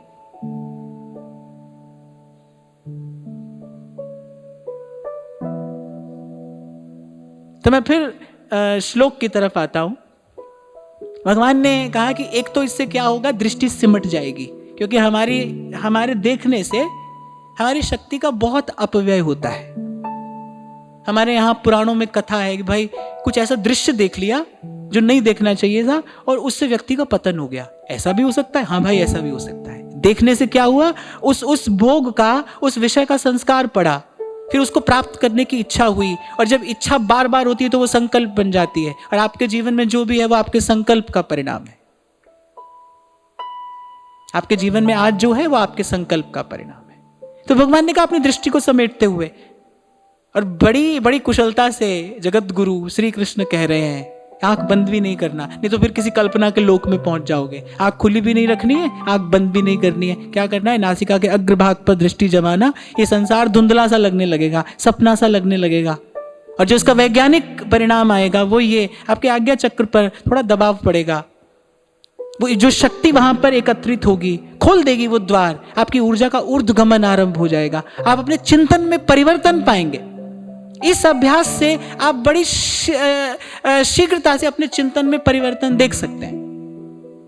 बहुत लोग इस बात से पीड़ित होते हैं, परेशान, बुरे बुरे विचार आते हैं, बहुत बुरे बुरे विचार। क्यों? क्योंकि ऊर्जा प्रवाहमान नहीं है भीतर, केवल विकार का ही विचार होता है।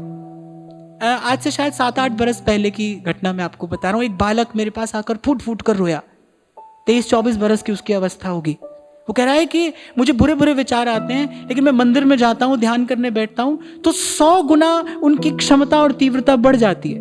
The speed and intensity, frequency, everything it increase 100 times.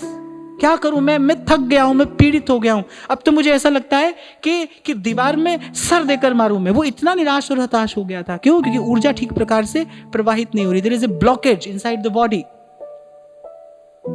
Doctor क्या करेगा? सुला देगा, पर वो समाधान नहीं है, ध्यान समाधान है।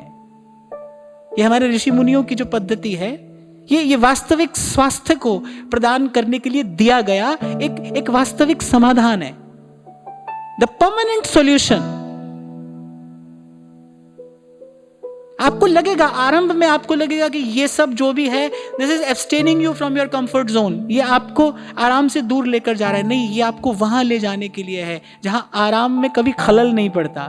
गगन में आवाज हो रही झीनी झीनी, गगन में आवाज हो रही झीनी झीनी।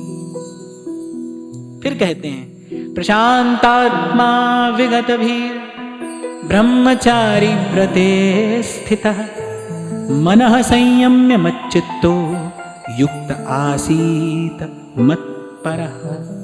प्रशांतात्मा। अब भगवान भीतर की कुछ तैयारी की बात कर रहे हैं। कह रहे विगत भीर। सबसे पहले तो भगवान कह रहे हैं कि भय रहित होकर ध्यान में जाए। भय रहित होकर। एक बात बहुत ध्यान से सुनना। जैसे कभी कभी शरीर के किसी अंग में अगर पीड़ा है, कष्ट है, तो डॉक्टर कह रहा है भाई एक्सरसाइज नहीं करना, व्यायाम नहीं करना। कभी कभी तो ऐसा कष्ट भी होता है कि डॉक्टर कहता है नहीं, फिजियोथेरेपी भी नहीं कराना, it can increase the problem. बिल्कुल ठीक ऐसे ही कभी कभी अगर आप मन की विकृत अवस्था में ध्यान करने बैठेंगे तो आपकी वो विकृति बहुत गुना बढ़ सकती है। इसलिए मैंने कहा भाई इसके लिए योग्य गुरुजनों का मार्गदर्शन चाहिए। अब आजकल लोग क्या करते हैं, वो कहते हैं कि भाई परेशान है, चलो ध्यान करो। परेशान होकर ध्यान नहीं हो सकता है। ध्यान करने के लिए स्वस्थ वातावरण की बाहर भी आवश्यकता है और भीतर भी आवश्यकता है। ऐसा श्री कृष्ण कह रहे हैं। विगत भी, भय से रहित। भगवान से डर कर ध्यान में नहीं जाना है, प्रभु से प्रेम करने के लिए ध्यान में जाना है, प्रभु से मिलने के लिए ध्यान में जाना है। ध्यान किस लिए है? हम लोगों के लिए तो ध्यान इसलिए है ना कि भाई संसार की सब बातों से, सब चेष्टाओं से मन सिमट कर और भीतर एकांत में कहीं अपने प्रभु, अपने प्रियतम से हमारा मिलन हो। हमारे लिए ध्यान का अर्थ यही है। हम इसीलिए ध्यान की बात कर रहे हैं यहाँ पर। मैंने बाहर ये बिखरा हुआ मन समेटना है हमें। तो पहली बात भगवान कह रहे हैं कि भाई भय रहित होकर। अब बात आती है भाई क्या मेरे कहने से आप भय रहित हो जाएंगे? क्या किसी डॉक्टर की कोई मेडिकेशन आपको भय रहित कर देगी? Is there any injection, is there any technique जो आपको फेयरलेस महसूस करा सकता है? ना। न मेरे कहने से होगा, न केवल सुन लेने से होगा। भय रहित होने के लिए चाहिए समर्पण। भय रहित होना माने when you are feeling safe. तू मेरा राखा सबनी थाई। महाराज कह रहे हैं, ध्यान से कान लगाकर सुनना ये बात। कौन भय रहित है? तत्ती वाव न लग गई पार ब्रह्म सरनाई। चौगिर्द हमारे राम का दुख लगे ना पाई। गुरुओं की वाणी कह रही है, औखी घड़ी न वेखण दे, अपना बिरद संभाले, हाथ दे राखे अपने को, सांस सांस प्रतिपाले। इस विश्वास से, इस समर्पण से जीवन में निर्भयता आएगी।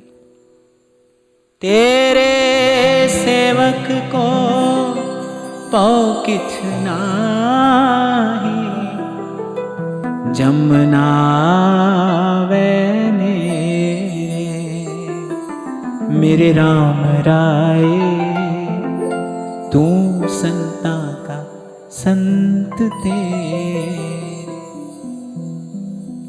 सबसे छूटकर भागकर दुनिया के सबसे अकेले कोने में अकेले जाकर बैठ जाओ, वहां भी मृत्यु का भय तो आपके पीछे रहेगा। निर्भय अगर कोई आपको कर सकता है तो केवल विश्वास कर सकता है, समर्पण कर सकता है। प्रभु के चरणों में समर्पण, दृढ़ विश्वास, ये आपको निर्भय करेगा। यहां कहने का एक तात्पर्य ये भी है कि भगवान कह रहे भाई, ध्यान में किसी और काम के लिए नहीं आना। रिद्धियां सिद्धियां शक्तियां ये वो, बोले ये सब बातें सुनकर यहां वहां से, और बोले ये सब करने के लिए ध्यान में नहीं आना। इसलिए भगवान ने पहले ही कहा भाई भय रहित होकर आना। कौन होगा भय रहित? जो समर्पित है, जो भगवत चरणों में जिसका विश्वास दृढ़ है, वो ही भय रहित हो सकता है। मैंने कहा ना, मेरे कह देने से आप निर्भय नहीं हो जाओगे। कोई युक्ति नहीं है, कोई जड़ी, कोई औषधि नहीं है भय रहित कर देने के लिए। इसके लिए समर्पण है। और समर्पण कहां से आता है जीवन में? अब एक और प्रश्न है, ये समर्पण की भावना जीवन में कहां से आएगी? ये समर्पण की भावना जीवन में कैसे विकसित होगी? इसका उत्तर है सेवा। आप सेवा करेंगे, आपका मन समर्पित होता चला जाएगा। इसलिए मैं हर बार इस एक शब्द पर सबसे अधिक बल देता हूं, सेवा करिए। जो आपके पास है वहीं से आरंभ करिए, जहां आप खड़े हैं वहीं से आरंभ करिए, बांटिए, दीजिए। Nature is always ready to bless you with abundance. प्रकृति आपको अनंत से भर देने के लिए हमेशा तैयार खड़ी है। वो न सुबह देखेगी न शाम, न उसे कोई मुहूर्त देखना है। वो केवल देख रही है आपकी पात्रता कब विकसित होती है, आप पात्र कब बनते हैं। तो निर्भय कोई कब होगा? सुन रहे हो ना मुझे? आज तो मैंने आपको और नजदीक बैठाया है। तो निर्भय कब होंगे आप? जब समर्पण की भावना होगी। समर्पण की भावना कहां से आएगी?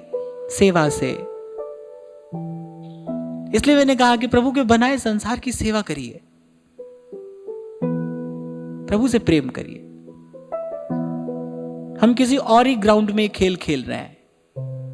प्रभु के बनाए संसार से प्रेम करने के लिए प्रभु की सेवा करते हैं। प्रभु की सेवा करके बस संसार के संबंधों का निर्वाह हो जाए, यही योग्यता पात्रता आज तक हम मांगते आए हैं। ये हमारा बना रहे, ये हमारा बना रहे, ये हमारा हो जाए, ये हमारा हो जाए, यही खेल तो हमने आज तक खेला।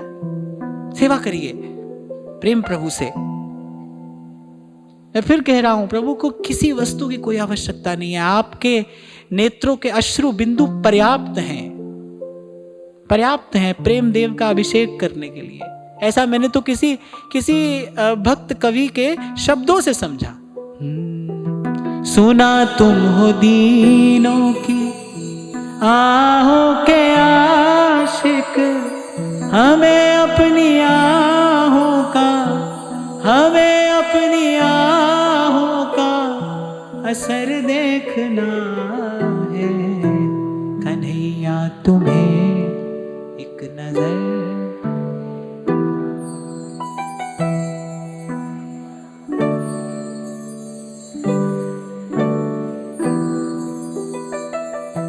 वही आंख देख पाती है उसे जो आंख प्रेम के अश्रुओं से भरी होती है। संसार में तो आंख में आंसू भरे हो तो वस्तु दिखाई नहीं पड़ती, लेकिन वो उसी आंख को दिखाई पड़ता है जो आंख हमेशा प्रेम के अश्रुओं से भीगी रहती है।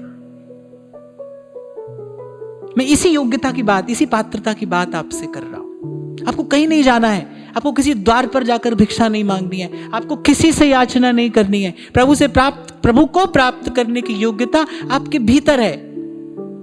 मैं बार बार आपसे एक ही बात कहता हूं, संसार की उपलब्धि के लिए आप तैयार हैं कि नहीं, आपके पास योग्यता पात्रता है कि नहीं मैं नहीं जानता, पर प्रभु को प्राप्त करने की योग्यता आपके पास है, सबके पास है, एक जैसी है। और मैं तो एक और बात भी आपसे कहता आया हूं, आज फिर कह रहा हूं, हम लोगों को बहुत अधिक बीच में मत लाइए। आंख बंद करके सुनिए और आगे बढ़िए।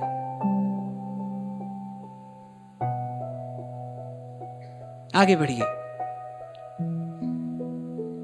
क्योंकि बहुत बार मैं ये देखता हूं कि भयभीत व्यक्ति आता है, उसको और भयभीत कर दिया जाता है। It's like exploiting people. ये जनमानस का शोषण करने जैसा ही है।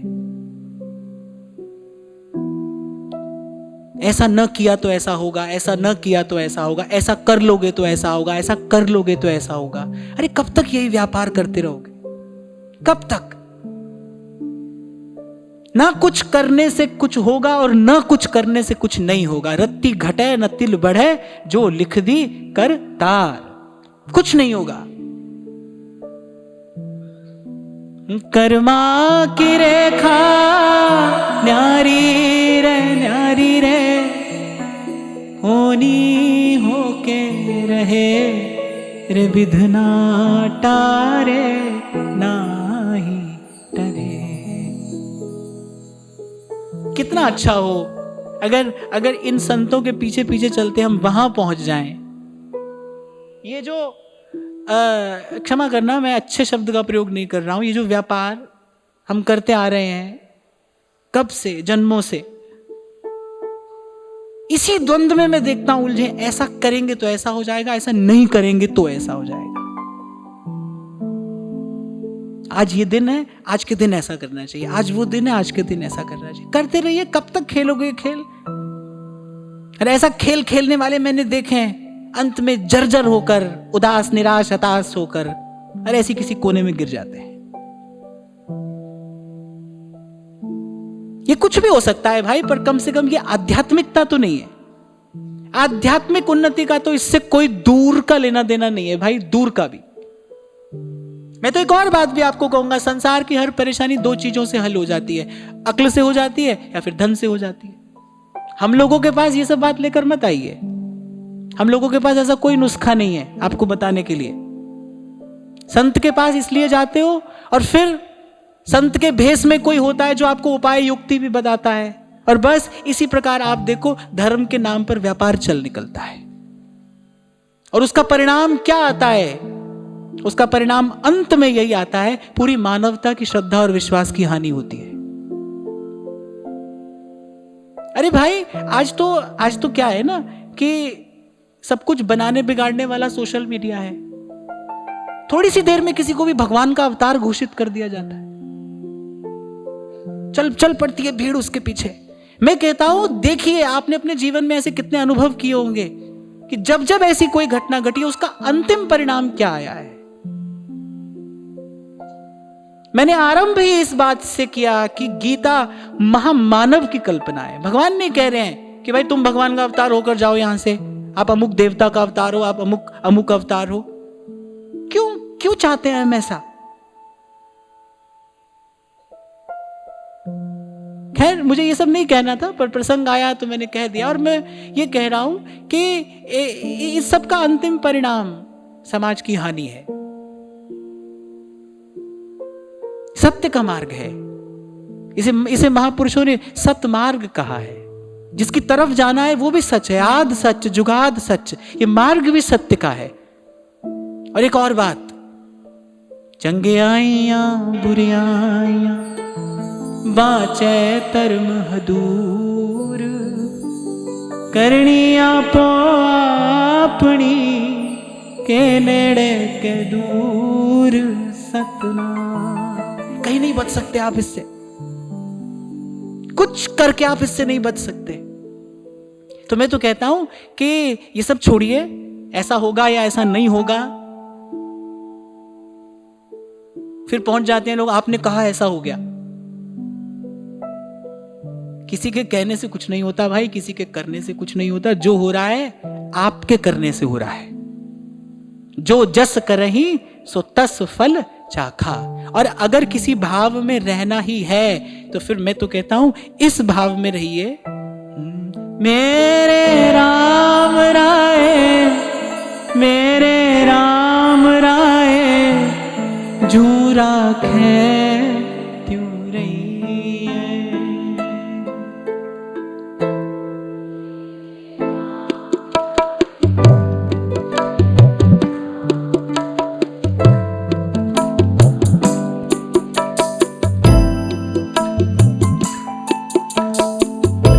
तुध पावे ता नाम जपावे, सुख तेरा दिता लिए, सुख तेरा दिता लिए,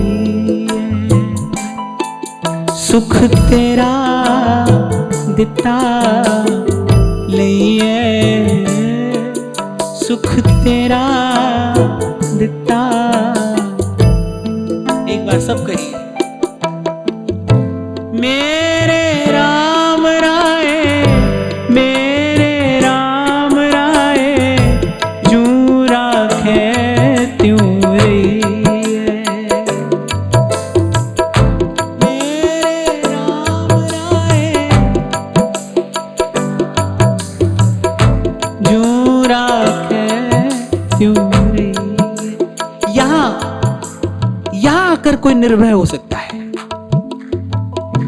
तुध पावे ता नाम जपावे, सुख तेरा दिता लिए, सुख तेरा दिता लिए, सुख तेरा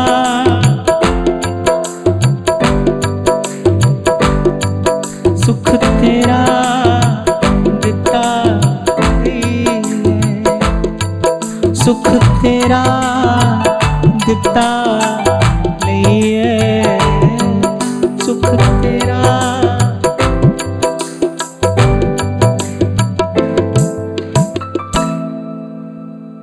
मुझे बहुत साल पहले एक महात्मा ने कहा था, बोले बेटा बस जब कहना थोड़ी बात कहना और अपने अनुभव की बात कहना। और हम तो भाई यहां पहुंचकर निर्भय हो गए, इसलिए कह रहे हैं आपको भी होना है तो आप हो जाइए, भय रहित हो जाइए। मैंने कहा ना, कोई संग भी है और कोई सहाय भी है, उसी की ओर देखिए। और वो प्यार करने के लिए है, व्यापार करने के लिए नहीं है।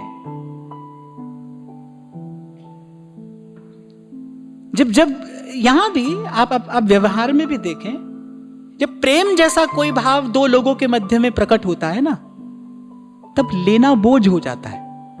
यहां भी अगर प्रेम से बहुत निकटता रखने वाला कोई भाव अगर यहां दो लोगों के मध्य में प्रकट हो जाए, ऐसी कोई भावना आ जाए, तो लेना देना अच्छा नहीं लगता। प्रेम देने वाले के लिए लेना असंभव है, प्रेम देने वाला ले नहीं सकता। कम से कम मेरा छोटा सा अनुभव तो यही कहता है, प्रेम देने वाला ले नहीं पाएगा, वो प्रभु से भी नहीं ले सकता। भगवान बार बार कह रहे हैं प्रहलाद को कि मैं कुछ देना चाहता हूं, तू मुझसे कुछ ले। और भगवान कहते जा रहे हैं, प्रहलाद उदास होते जा रहे हैं। प्रभु ने पूछा उदासी का कारण, बोले आपने ऐसा कहा ही क्यों कि तू मुझसे कुछ ले?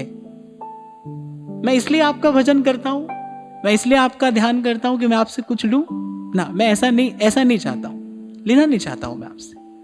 प्रेम करने वाला हृदय होता ही ऐसा है। आप सोचिए, मेरे जैसा व्यक्ति आपसे बात कह रहा है,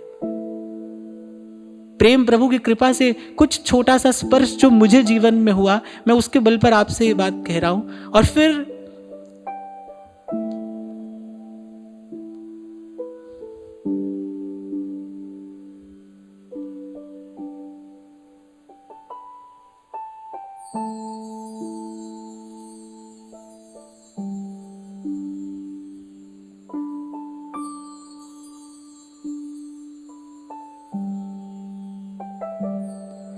जिसका संकेत मैं आपको कर रहा हूं वो तो प्रेम का सिंधु है। तू प्यार का सागर है, तू प्यार का सागर है।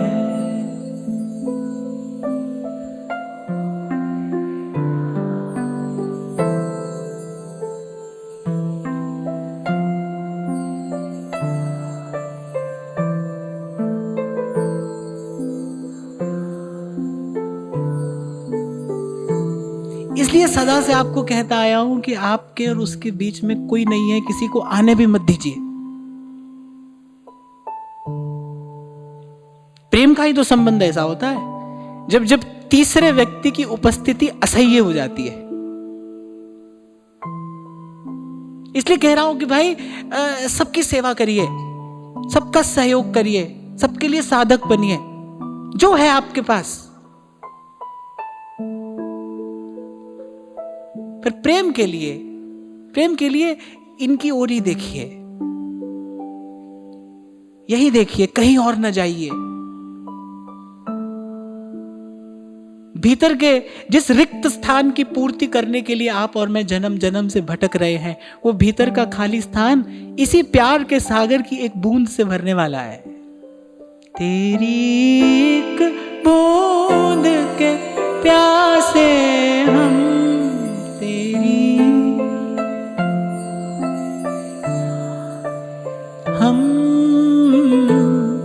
तू प्यार का सागर है।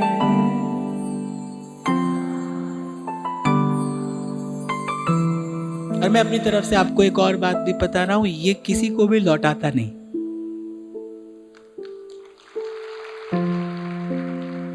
ये किसी को भी नहीं लौटाता।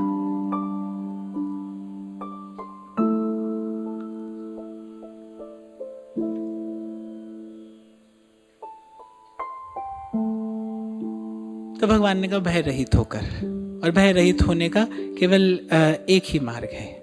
प्रेम के बिना कोई भय रहित नहीं हो सकता। प्रेम युक्त समर्पण के बिना कोई भय रहित नहीं हो सकता। सबको भय है। और आप तो संसार का रंग देखो, जैसे जैसे उपलब्धि बढ़ती चली जाती है, जैसे जैसे संपत्ति बढ़ती चली जाती है, वैसे वैसे भय भी बढ़ता चला जाता है।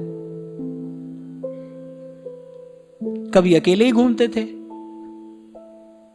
अब आज कुछ बन गए तो भाई 8-10 लोग साथ में चाहिए। धन संपत्ति पद प्रतिष्ठा और आ गई, फिर तो भाई सशस्त्र व्यक्ति साथ में चाहिए।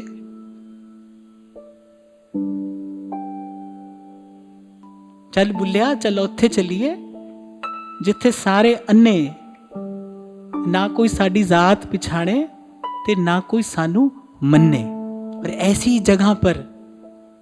ही जगह पर पहुंचकर कहीं कहीं इनसे मिलना होता है। इसीलिए भगवान ने पहला शब्द कहा एकांत। अकेले आना भाई मेरे पास घर परिवार संसार व्यापार व्यवहार ये सब लेकर मत आना, अकेले आना। और अगर आप ऐसे जाते हैं तो मैंने कहा ये किसी को नहीं लौटाते हैं, ये किसी को भी नहीं लौटाते हैं। यहां सबकी स्वीकृति है।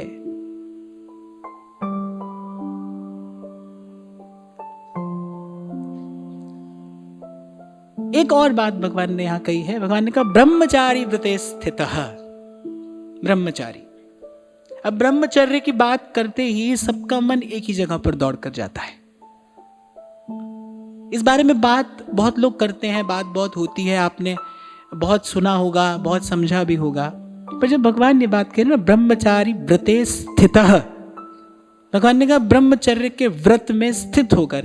इस ब्रह्मचर्य शब्द में दो शब्द हैं, ब्रह्म और चर्य। चर्य माने चर्या, चर्चा नहीं, चर्या। ब्रह्म की चर्या, ब्रह्म में रमण। और इस दृष्टि से अगर मैं देखूं तो मुझे लगता है कि जैसे ब्रज की गोपियां हैं, कोई और दूसरा चिंतन ही नहीं है, कोई और दूसरा विचार ही नहीं है। ब्रह्म कौन है? भगवान कह रहे हैं ब्रह्मणो ही प्रतिष्ठा हम। मैं ब्रह्म का भी ब्रह्म हूं, मैं ब्रह्म की भी प्रतिष्ठा हूं। परात्पर पर ब्रह्म पूर्ण पुरुषोत्तम श्री कृष्ण। तो जब श्याम तन श्याम धन श्याम ही हमारो मन, आठों जाम ऊधो हमें श्याम ही सो काम है। किसी एक विशेष प्रकार की शारीरिक प्रक्रिया में जब आप उतरते हैं, केवल उसी से आपका ब्रह्मचर्य खंडित नहीं होता है। ब्रह्मचर्य के खंडित होने के लिए तो एक विचार, एक चिंतन ही पर्याप्त है। और किसी भी क्रिया का मूल जो है वो विचार ही है। विचार से ही किसी क्रिया का आरंभ होता है। जब भगवान कह रहे ना ब्रह्मचारी व्रते स्थितः, ये बहुत ध्यान देने की बात है। भगवान कह रहे हैं जो ब्रह्मचर्य के व्रत में स्थित हो गया है, स्थिर हो गया है, कौन होगा? कह रहे जिसका चिंतन शुद्ध हो गया है, जिसका चिंतन पवित्र हो गया है। हमारे यहाँ शास्त्रों में ऐसी ऐसी बातें यहाँ लिखी गई हैं कि हमारे यहाँ संतान उत्पत्ति भी एक प्रकार का यज्ञ है। केवल शरीर का सुख भोगने के लिए, केवल कामना की पूर्ति के लिए एक स्त्री और पुरुष उस क्रिया में नहीं उतरते हैं। एक यज्ञ की भांति देवता का आराधन करके, देवता का वंदन करके, और उस क्रिया में उतरते समय भी भगवत स्मरण करते हुए, किसी पवित्र आत्मा का आह्वान करते हुए यहां संतान उत्पत्ति का यज्ञ संपादित किया जाता था। थोड़ी देर पहले मैंने आपसे कहा कुछ भी हो जाए भाई, देखना मन नहीं बिगड़े, चिंतन नहीं बिगड़े, आपका चिंतन अपवित्र ना हो, आपके विचार दूषित ना हो। तन तो मैला कुचैला होता रहेगा, कोई बात नहीं, हो जाएगा। कपड़े भी मैले कुचैले हो जाएंगे, कोई बात नहीं, मन मैला नहीं हो।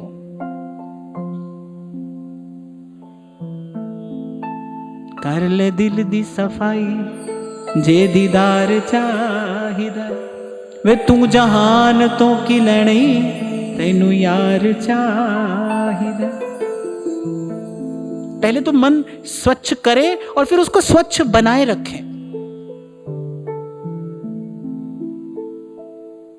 तो जो निरंतर भगवत स्मरण में है, जो निरंतर भगवत चिंतन में है, ब्रह्मचर्य अर्थात ब्रह्म की चर्या।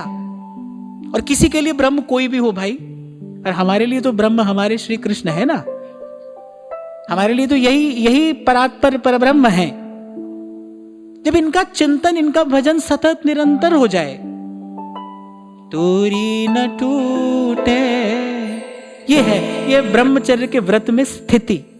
चोरी न छूटे ऐसी माधो खिंचतनी, म्यों लालन सो प्रीत बनी, म्यों लालन सो प्रीत बनी।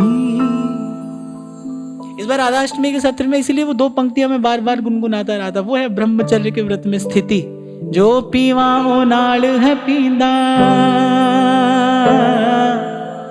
जो खावा ओ नाल है खांदा, जो खावा ओ नाल है खांदा।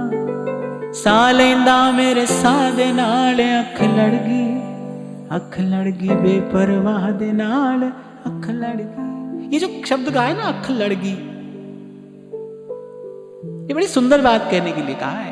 अब नेत्र जो है वो कहीं यहां वहां जाते नहीं, अब दृष्टि चंचल नहीं होती, अब वृत्ति चंचल नहीं होती।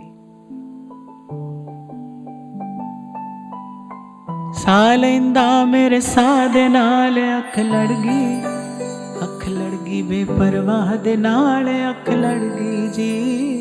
दीन दुनी दे शादे नाल, अख लड़ गई। क्योंकि प्राय करके ये देखा जाता है ना, ब्रह्मचर्य की बात करते ही एक ही जगह पर सबका मन दौड़ कर जाता है। और मुझे तो ये लगता है कि हाँ में कम मन जाता है, ना में अधिक मन जाता है। जब आप ना कहते हैं, क्योंकि निषेध में अधिक व्यय होता है आपकी ऊर्जा का। निषेध और गाढ़ा बंधन है। पिछले सत्र में भी मैंने कहा था, आप किसी की ओर आकर्षित हैं, वो आकर्षण तो धीरे धीरे कम हो जाएगा, पर अगर आप किसी से बचकर भाग रहे हैं, आपके मन में किसी के प्रति घृणा का, असहजता का भाव है, ध्यान रखना वो समय के साथ बहुत बढ़ सकता है। वो बड़ा विभत्स, बड़ा भयानक रूप ले सकता है। वो आपका मनोरोग बन सकता है। देखते हैं आप अपने जीवन में ईर्ष्या और द्वेष में पड़कर लोग किस स्तर तक गिर जाते हैं। वो ये भी भूल जाते हैं कि हम मनुष्य हैं। ईर्ष्या कहां तक व्यक्ति का पतन करा देती है। द्वेष में पड़कर व्यक्ति बिल्कुल पशुवत हो जाता है। तो ये जो भाव हैं, ये और गहरे हैं और गाढ़े हैं। और यहां से बैठकर भाषण दिए चले जाओ, ब्रह्मचारी होकर रहो, ब्रह्मचारी होकर रहो। कैसे रहो भाई? कोई मिट्टी का दिया तो है नहीं, आपने फूंक मारी और बुझ गया। और मैं तो देखता हूं कुछ लोग बहुत बात करते हैं इसके बारे में, बार बार बात करते हैं। मैं कहता हूं भाई, अंधेरा है, ये कहने से कुछ होगा क्या? ये कहने से कुछ अंधेरा दूर होगा? दीपक जलाइए ना। और माना कि अंधेरा घना है, पर दीपक जलाना कब बना है?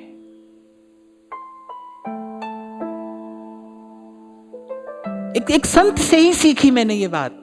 उनके पास कोई आकर बैठा, उसने कहा, महाराज मेरा मन बहुत जाता है, ये काम विकार जो है ना, मुझे बहुत सताता है।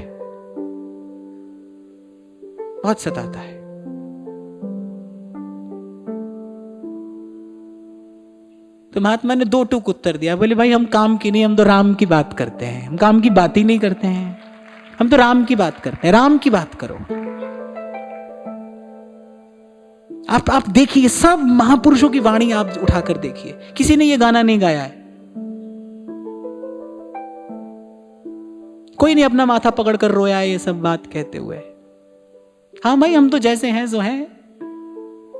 मैं तो कहता ही हूं ना, 4 शब्द कहने हो, मैं बड़ा पापी हूं, और या फिर नाथ तुम बड़े दयालु। तो यही शब्द सुंदर है ना। ये शब्द जब आपके मुख से निकलेंगे तो इस सृष्टि का परमाणु पवित्र होगा ना। अपना गीत गाने से क्या होगा? कुछ नहीं होगा। कहने का मेरा तात्पर्य ये है कि कुछ अन्यथा अर्थ न लिया जाए ब्रह्मचर्य का। ब्रह्मचर्य माने जब आपका चिंतन शुद्ध हो गया है, आपका चिंतन सत्य नित्य वस्तु में स्थिर हो गया है। इसलिए भगवान ने कहा ब्रह्मचारी व्रते स्थितः। अब भगवान की अगर हम दूसरी दृष्टि से समझने का प्रयास करें, जो ब्रह्मचर्य का अर्थ व्यवहारिक जगत में लिया जाता है, अगर उसकी बात करें, फिर तो भाई आपके मेरे जैसा कोई व्यक्ति जो कभी ध्यान की ओर बढ़ ही नहीं सकता, क्योंकि भगवान कह रहे हैं कि ब्रह्मचारी व्रते स्थितः। अर्थात इसका अर्थ कुछ और है, और श्री कृष्ण तो वल्गु वाक्य है ना। श्री कृष्ण की वाणी है, मधुरया गिरा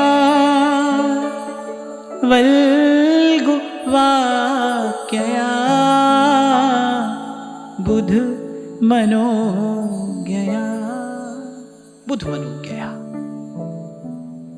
ये बात केवल सुनने की नहीं है, समझने की है। इसीलिए मैंने कहा गुरुजनों के मार्गदर्शन में पहले इसको थोड़ा समझना, फिर भगवान कह रहे हैं मनः संयम्य मच्चित्तो युक्त आसीत मत्परः। और फिर भगवान कह रहे फिर जब मन संयमित हो जाए, बार बार भगवान एक ही तरफ आपका मेरा ध्यान लेकर जा रहे हैं, कह रहे तुम्हारा मन संयमित हो जाए, माने तुम्हारे चिंतन की जो उछल कूद है, विचारों की जो उछल कूद है, ये समाप्त हो जाए। संयमित।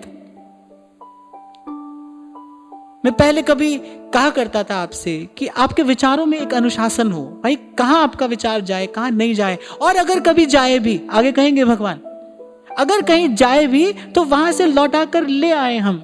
पिछले सत्र में मैंने आपसे कहा था कि कुछ संकल्प ऐसे हैं जिनकी अब कोई आवश्यकता नहीं है, अब वहां से अपने मन को लौटा कर ले आइए। हो सकता है 10 बरस पहले आप सोचते होंगे भाई ये गाड़ी लूंगा, ऐसा घर बनाऊंगा, फिर जीवन में सत्संग आ गया, फिर जीवन में संतजन आ गए, गुरुजन आ गए, उन्होंने जीवन का वास्तविक अर्थ आपको समझा दिया। अब उन संकल्पों की कोई आवश्यकता नहीं है ना। अब उन संकल्पों से अपने आप को मुक्त करिए, वहां से लौट कर आइए। खाली करिए अपने मन को। यही तैयारी करनी है भाई। कर ले दिल दी सफाई जे दीदार चाहिदा। मन को खाली करना है ना, रिक्त करना है। तू जहान तो की लड़ई तेनू यार चाहिदा। फिर दोहरा रहा हूं, ये सब बातें हैं किसके लिए? जिसके जीवन में ध्यान, जिसके जीवन में साधन, जिसके जीवन में जीवन सिद्धि, जिसके जीवन में आत्म कल्याण प्राथमिकता है, प्रायोरिटी है। अगर आपकी प्राथमिकता संसार है, व्यवहार है, फिर ये सब बातें आपके लिए कोई बहुत अधिक काम की नहीं है।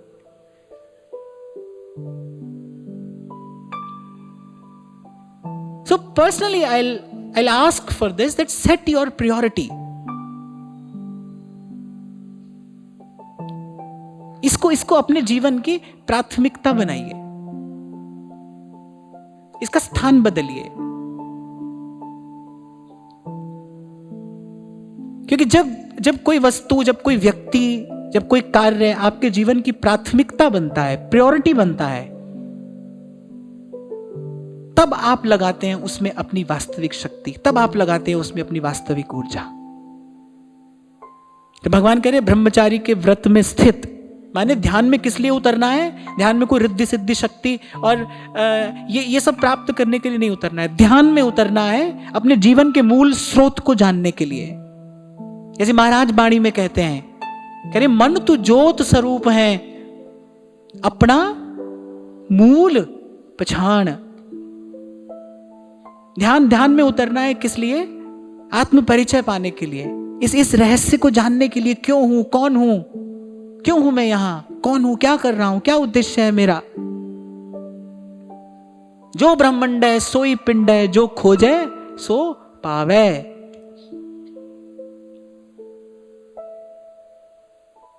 शुद्ध चिंतन वाला होकर, जिसका चिंतन निरंतर शुद्ध है। इस सतत निरंतर शब्द का बार बार प्रयोग हुआ है। चिंतन तो हमारा भी शुद्ध होता है, पर कभी कभी होता है। हमारे चिंतन की शुद्धता में सातत्य नहीं है, निरंतरता नहीं है। There is no persistence, there is no continuity. बार बार संपर्क टूटता है। जैसे आप किसी से फोन पर बात कर रहे हैं, बार बार आपकी बात डिस्कनेक्ट हो रही है, आप बात नहीं कर पा रहे हैं, आप अपनी बात कह नहीं पा रहे हैं, उसकी बात सुन नहीं पा रहे हैं। आप थोड़ी देर के बाद क्या करेंगे?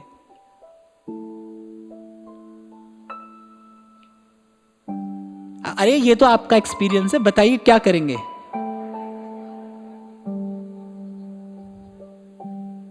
है ना? छोड़ो यार, बाद में बात करेंगे, है ना? बस ऐसे ही, यही हमारी भाव दशा भी है। कभी संपर्क बना, कभी टूटा, कभी बना, कभी टूटा। इसका परिणाम क्या होता है? इसका परिणाम ये होता है कि अंत में हम उससे निराश होकर उसे छोड़ देते हैं। जब कोई परिवर्तन नहीं देखते हैं ना, जब कोई अनुभव हमें नहीं होता है भीतर, फिर हम कहते हैं कि नहीं भाई, ये शायद हमारे लिए नहीं है, ये शायद हमारे लिए ठीक नहीं है। फिर हम क्या करते हैं? फिर कोई और मार्ग ढूंढने निकल पड़ते हैं, कोई और रास्ता खोजने निकल पड़ते हैं।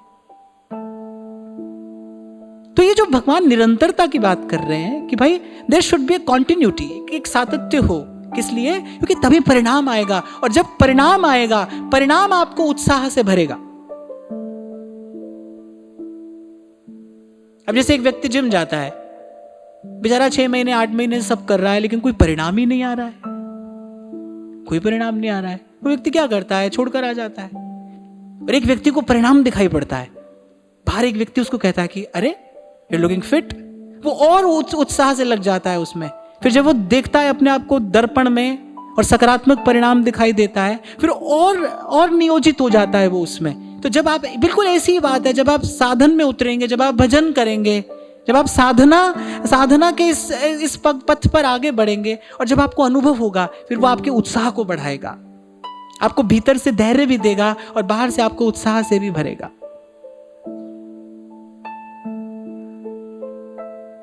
तो इसलिए प्रशांतात्मा विगत भी और ब्रह्मचारी व्रते स्थितः मनः संयम्य मच्चित्तो युक्त आसीत मत्परः। समय हो गया। अब मैंने तो ये सोचा था कि आज इस अध्याय का उत्तरार्ध पूरा हो जाएगा, पर नहीं होगा, और हमें कौन सा जल्दी है ना?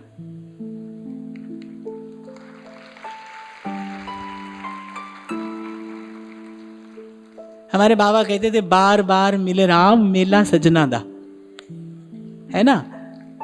ऐसे ही सत्संग के आश्रय में आपका हमारा ऐसे ही मिलना होता रहे और हंसते हंसते कट जाएं रास्ते। और मैं तो ये कहता ही हूँ कि भाई जिंदगी यूं ही चलती रहे, बस सत्संग का आश्रय बना रहे, ये सद्विचार बना रहे, ऐसे ही आपका दर्शन होता रहे, आपका आशीर्वाद मिलता रहे। और मेरी ओर से आपके लिए सदा ही शुभकामनाएं कि आपका मेरा जीवन प्रभु के योग्य बने।